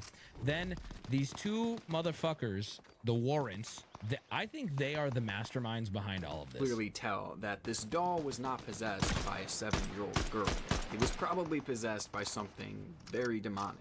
And Donna had finally realized it. Now, after contacting the church, the Warrens were called in to investigate this case. These people, I feel like, are incredible con artists. And if you guys don't know who the Warrens are, well, they're basically the power couple of paranormal research. I want you to know, if you hear that, you should have alarm bells ringing. You should. Because, okay, pause. They are fully motivated to fearmonger. Every aspect of their business is fully dependent on you buying what they're selling, and what they're selling is scaring you. Like like think about it for a second, dude. Think about it. They're like, oh, you guys have a doll? We're gonna take that shit because that's really dangerous, but then we're gonna let the public see it for $10. Resume is absolutely crazy. I'm not really gonna get into it too much. This video, I might save it for another one, but let's just say that they were more than capable of taking care of this job. If weird shit has happened in the past, always a good assumption that there was carbon monoxide poisoning. Yep. Ed and Lorraine Warren determined that the doll was possessed by an inhumane spirit. Oh, but did they? And that the spirit had manipulated Donna into believing that it was a little girl. This was done in order for the spirit, I think it came out that they faked everything, to eventually possess Donna herself. Or in other words, the spirit that was attached to this doll was looking for a human host. The Warrens believed, but like, I would say that too if I were them, that if things had continued at this pace for another 2 to 3 weeks, that it was likely that all the home's inhabitants would have been killed. In order to assure that this doll wouldn't harm anyone ever again, the Warrens decided to take it home with them and add it to their collection of haunted artifacts. The spirit did not go silently though. While this is just driving home from Donna's house, the Warrens' car began to swerve violently out of control. Hey Wubby, Christian here. As someone who has witnessed demonic experience, Christ is most powerful in the world. But we have free will, and people keep inviting evil spirits to this doll. Once you start ignoring Christ and focus on demons entering a doll, you've left the cracks open to let evil back in. Ghosts are not real, but demons are. This is what we believe through experience and faith. Much love. But then I have a challenge on you. Those people don't sound like they want that spirit in there, and they're doing everything. They're going above and beyond to get that demon out. Why is it still continuing? I don't understand. Can you explain? I'm not making fun of you. I'm actually asking you. It was 2 women living alone in the 1970s. DNA testing wasn't a thing yet, and there are probably a variety of factors as to make them not reach out to the police. I understand what you're saying. That's fair. Maybe DNA testing wasn't as popular. You find a doll covered in blood on your bed, you're not calling the cops, though? Suddenly failed, and the car was at the mercy of the inhumane spirit that was attached to the doll. Terrified, Ed reached his hand back and grabbed a vial of holy water and doused it on the doll while making the sign of the cross. Immediately after doing so, the car regained steering. Like, it just doesn't, it's like the logic behind this, or not even, fuck the logic. It's not even consistent with itself. He threw holy water on it so he gained control of his car again. Do you mean to tell me that this thing has the power to take over control of your car, and the solution is to throw water on it? Are we for real, dog? What world why are we not using this to fight wars, bro? Like, what? Why don't we just ship this to our enemies? And the activity stopped. Once home, that's one of my strongest cases in my mind for why I don't necessarily believe in all this, is because I'll tell you right now, if this shit were real, the government would be fucking using it. They don't give a fuck about anything you feel when it comes to killing other people. And we do look up, I'm sure we have as testing, but I don't think we do as reality, like to this day. That's the key thing. They try to say that we don't. Okay, you're right. Maybe they are dropping Annabelle on foreign countries. Was brought over to bless the doll. While there, he looked at Annabelle and he said, "You're just a rag doll." How do you know that they don't already do this? I think that that's a really weak argument. I think that for that point, by the way, saying like, how do you know that they're not doing this currently? Well, we're not having a conversation then. It's literally the teacup thing. How, you can't prove that there's not a teacup floating around around planet Earth. You're right. I can't. You need to prove to me that there is. Oh, Annabelle, you can't hurt anyone. Which, my guy, you can't do that. A few hours after the priest had left the house, he called the Warrens in a panic. Have you ever seen anything unexplainable? All the time. People see unexplainable things all the time, but I chalk that up to my limited knowledge, even on things that humans understand at this point. I'm not a representative of all human knowledge. I don't know how my monitor is working right now. Saying that his brakes had failed and that his car drove directly into a crowded intersection. The car crashed and was instantly totaled. The priest nearly lost his life. Now this is one instance that really showed the true power of Annabelle, and the Warrens knew that it was only going to get stronger. And so in order to contain the spirit and protect the world from Annabelle, they decided to build that infamous box wolf. Oh, okay. Well, I'm sorry for the delay here. It's because people keep having an fascination with this doll, even though they're trying to get rid of it. Brother, they're not trying to get rid of it. They're putting it on display. I don't think some of the stories are real, though. That's fair. I actually do think that if this were to be real, it's definitely exaggerated no matter what. Because it would be. Why wouldn't it be? Though this is probably where the story should end, there's still one more chapter to it, and it's honestly the most tragic one. A young couple had visited the Annabelle doll. This story is in the Warrens Occult Museum. Upon hearing Ed's warnings and stories about the doll, the young man clearly did not believe what he heard. He went right up to the glass and began pounding on it, shouting for the doll to scratch him up, which is pretty kinky. Shocked by their behavior, Ed told the two to leave immediately. So the two hopped on their motorcycle and drove away laughing and making fun of the supposedly haunted doll. As the two laughed, the man lost control of his motorcycle and crashed head-on into a tree. The collision killed him instantly. His girlfriend survived but was kept in the hospital for nearly a year. Once released, she confessed to laughing at the doll and how, as they were doing so, they lost control of the vehicle. Because of the circumstances, this death is said to be the work of the supposedly contained doll. Because of this, Ed warned people not to challenge the doll because, quote, no man is more powerful than Satan. I feel like the basis of this starts from just a Christian belief system. Like, I want to show this doll to like a devout Muslim, you know? But like, okay, bro, what? Like, you know, you have to accept some level, or we're raised around some amount of Satan, Christ, God. Because I don't think that, like, do you think a fucking Buddhist or someone who doesn't accept any of that? Everyone knows Satan's biggest weakness is wood and glass. The problem too with Satan is like, the problem with all this Satan talk, like no man is more powerful than Satan. Don't make fun of Satan. When I grew up Christian, I was taught that Satan ain't shit. Satan ain't nothing, bro. Satan is only something that if you let him in, he can take control. But it's actually so easy to give Satan the finger. That's what I was taught. And now it's like, well, no, don't even badmouth him or your motorcycle will crash? What? Now some final thoughts on the story. First of all, this doll is scarier to me than this doll. I'm just saying. I don't know. Why is it only when the doll attacks when it's challenged, if it's supposedly evil? That's also... Maybe I'm crazy. Let me know what you think. Now, to me, this story is spooky and mysterious. I agree. But I can't necessarily speak to its validity. I'm with him on that. I'm not gonna, like, it is, yeah. Like, what am I supposed to say about it? It's just so fascinating to me how it can so easily be made up, and yet people are so ready to believe it. What about it? Like, okay, I hear you. I'm willing to accept that the doll is this. Can you show me some evidence of that? I got this story. No, not a story. Can you show me anything? Well, but these people crashed. No. Like, can you show me something? It is possible that this is just another creepy ghost story. Go touch it? I don't want to touch it. I respect the doll. I don't accept the energy from this video, and I respect the fucking doll. Are you kidding me? Go touch it? Fuck no. I in the name of Jesus, I don't claim any of the evil, and I acknowledge the doll's abilities, and I don't fuck with this at all. Have you lost your mind? I've said this once. I've said this twice. I don't know if I believe. You know, but in the name of Jesus, you know, God is great. Christ is king. I ain't going near that doll. I'll tell you right now. Yeah, right. Come on. Even visit. Yeah, fucking right. Oh yeah, the legendary where one. the Fuck doll him. is located.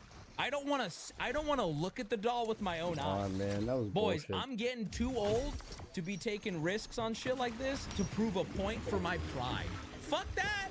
I don't want to go. Seriously, why would anyone go? Like, even if you don't believe in it, what is the risk worth?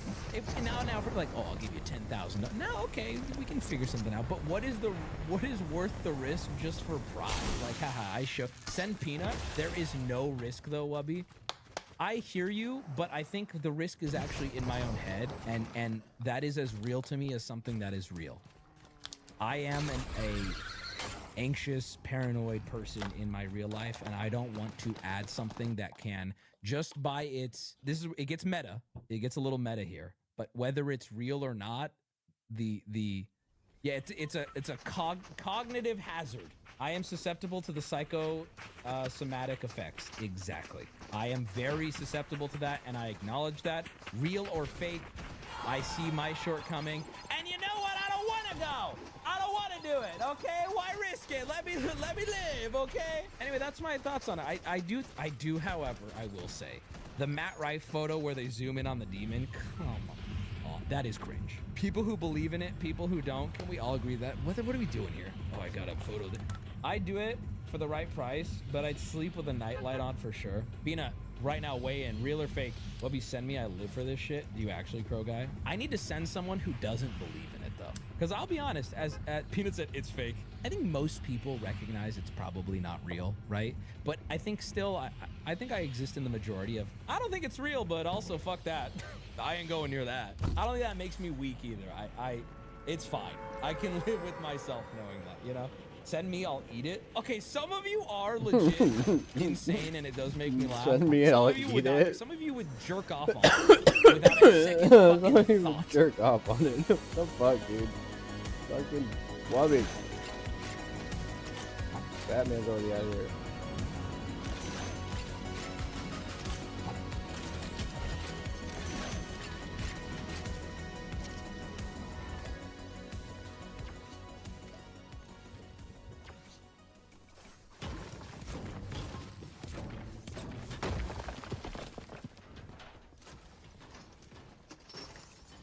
Already here, buddy.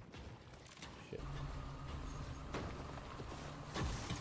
I'm excited. I might not like this game, but this is what you guys suggested after beating 9, so might as well give it a try. We'll figure out where the best place for my camera is in a moment. Play Leon. Okay. Standard. I'm in kind of in disbelief. I played this for 20 minutes. 21:38. I'm serious, okay? I saw this with my own eyes. Oh, I believe you, buddy. I believe you. Just tell us a story. Tell us a story. Okay, well, it was last Friday night. I was walking home from the bar. This woman. That's a nasty looking burger. That's how vegetarians act like meat looks like, by the way. You ever seen like someone who's like vegan get a steak near them? They pretend that it looks like that. Barely had a buzz on. Oh, come on. Look, just listen, all right?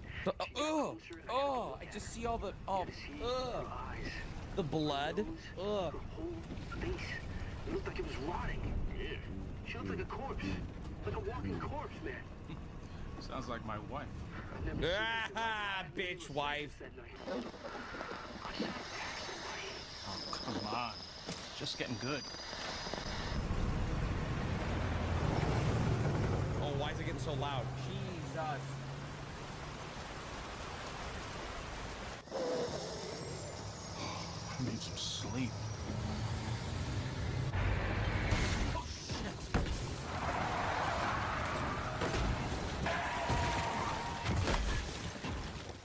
She would have missed. Did he pick Claire or Leon? I picked Leon because that's what chat told me to do.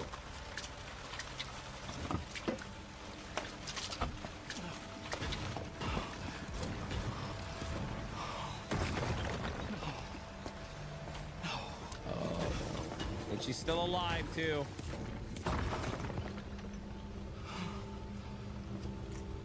Just bury the body. You're good.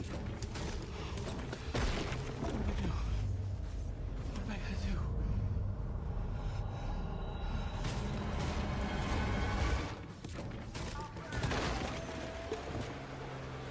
do? Is that my baby boy, Leon? As a little baby boy? Is he a little baby boy, Leon? Baby boy? Why was his parking brake up? Because that's how badass he is. I destroy every car I drive. That's diesel. You can't pump that. That's diesel.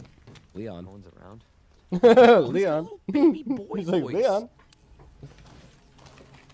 That's funny. That's weird.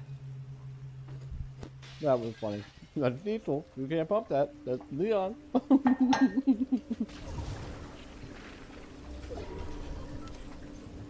shit, I'm out of circle. Is that the rain texture? Did I break the game immediately with... So, just so you know, Leon is supposed to be in, well, Leon's supposed to be in a different outfit. I'm gonna keep it a stack.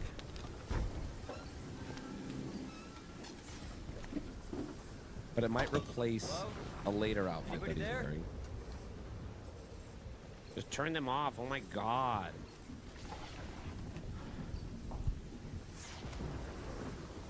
Something's not right.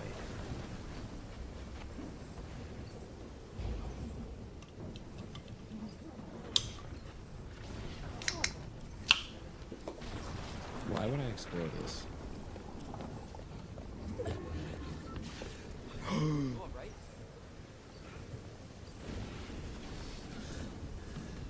Don't move. I'll be back for you. You're a cop? Oh, I'm a cop. Well, where's my gun? Honestly, I'm sure this is unpopular, but the mods are distracting. That's okay. You know, the beauty, you can actually probably go watch somebody. Costumes have been added.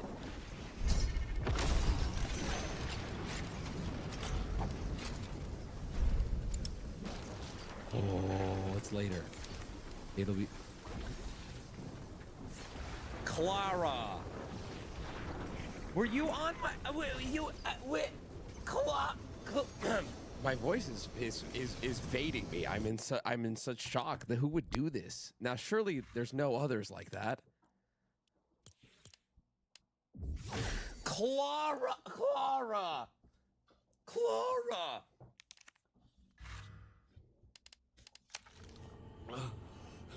Wait, he is broken. Wait, what the fuck is this?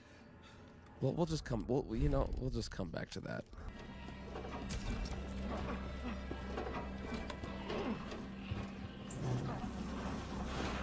Stop moving. Officer, you need help? Stay back, sir. I got this.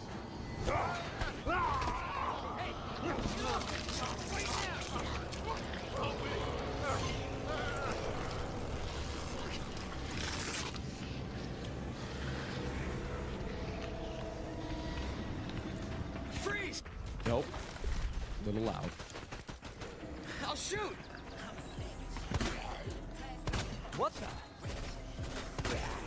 It sounds like a little kid. What the hell?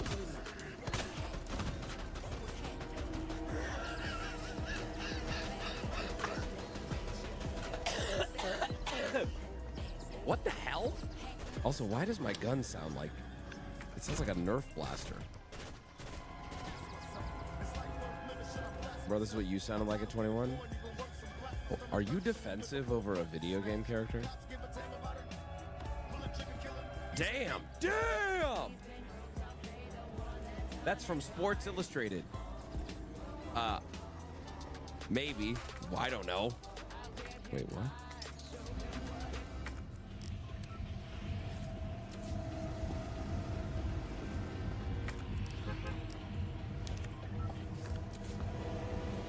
Read? I am reading. I got a key.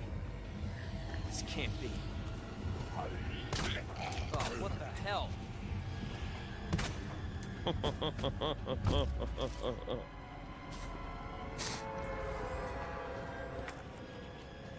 Okay, when you use an item on like a door, select the item and do the use command.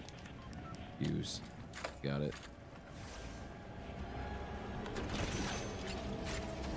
Lovely. Oh, what the hell? Oh! No, no, no, no, no, no, no, no, no, no, no, no, no, no! What the?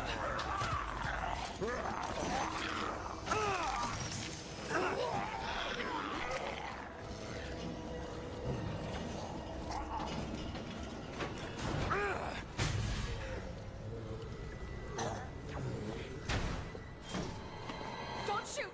Get down!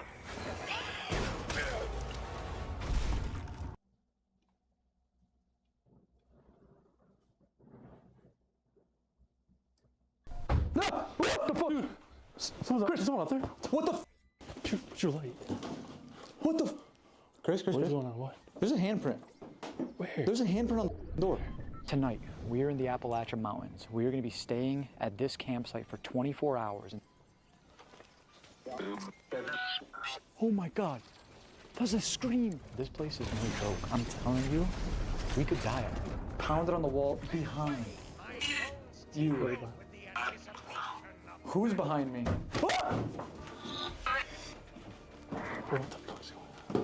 Bro, there is nothing there. What? There's a light or something. I just saw a little flash. A flash? Yeah. I swear I saw something over there, dude. I'm not even joking. There was something like right up around the roof there. We're not alone. Come on, we're not alone out here.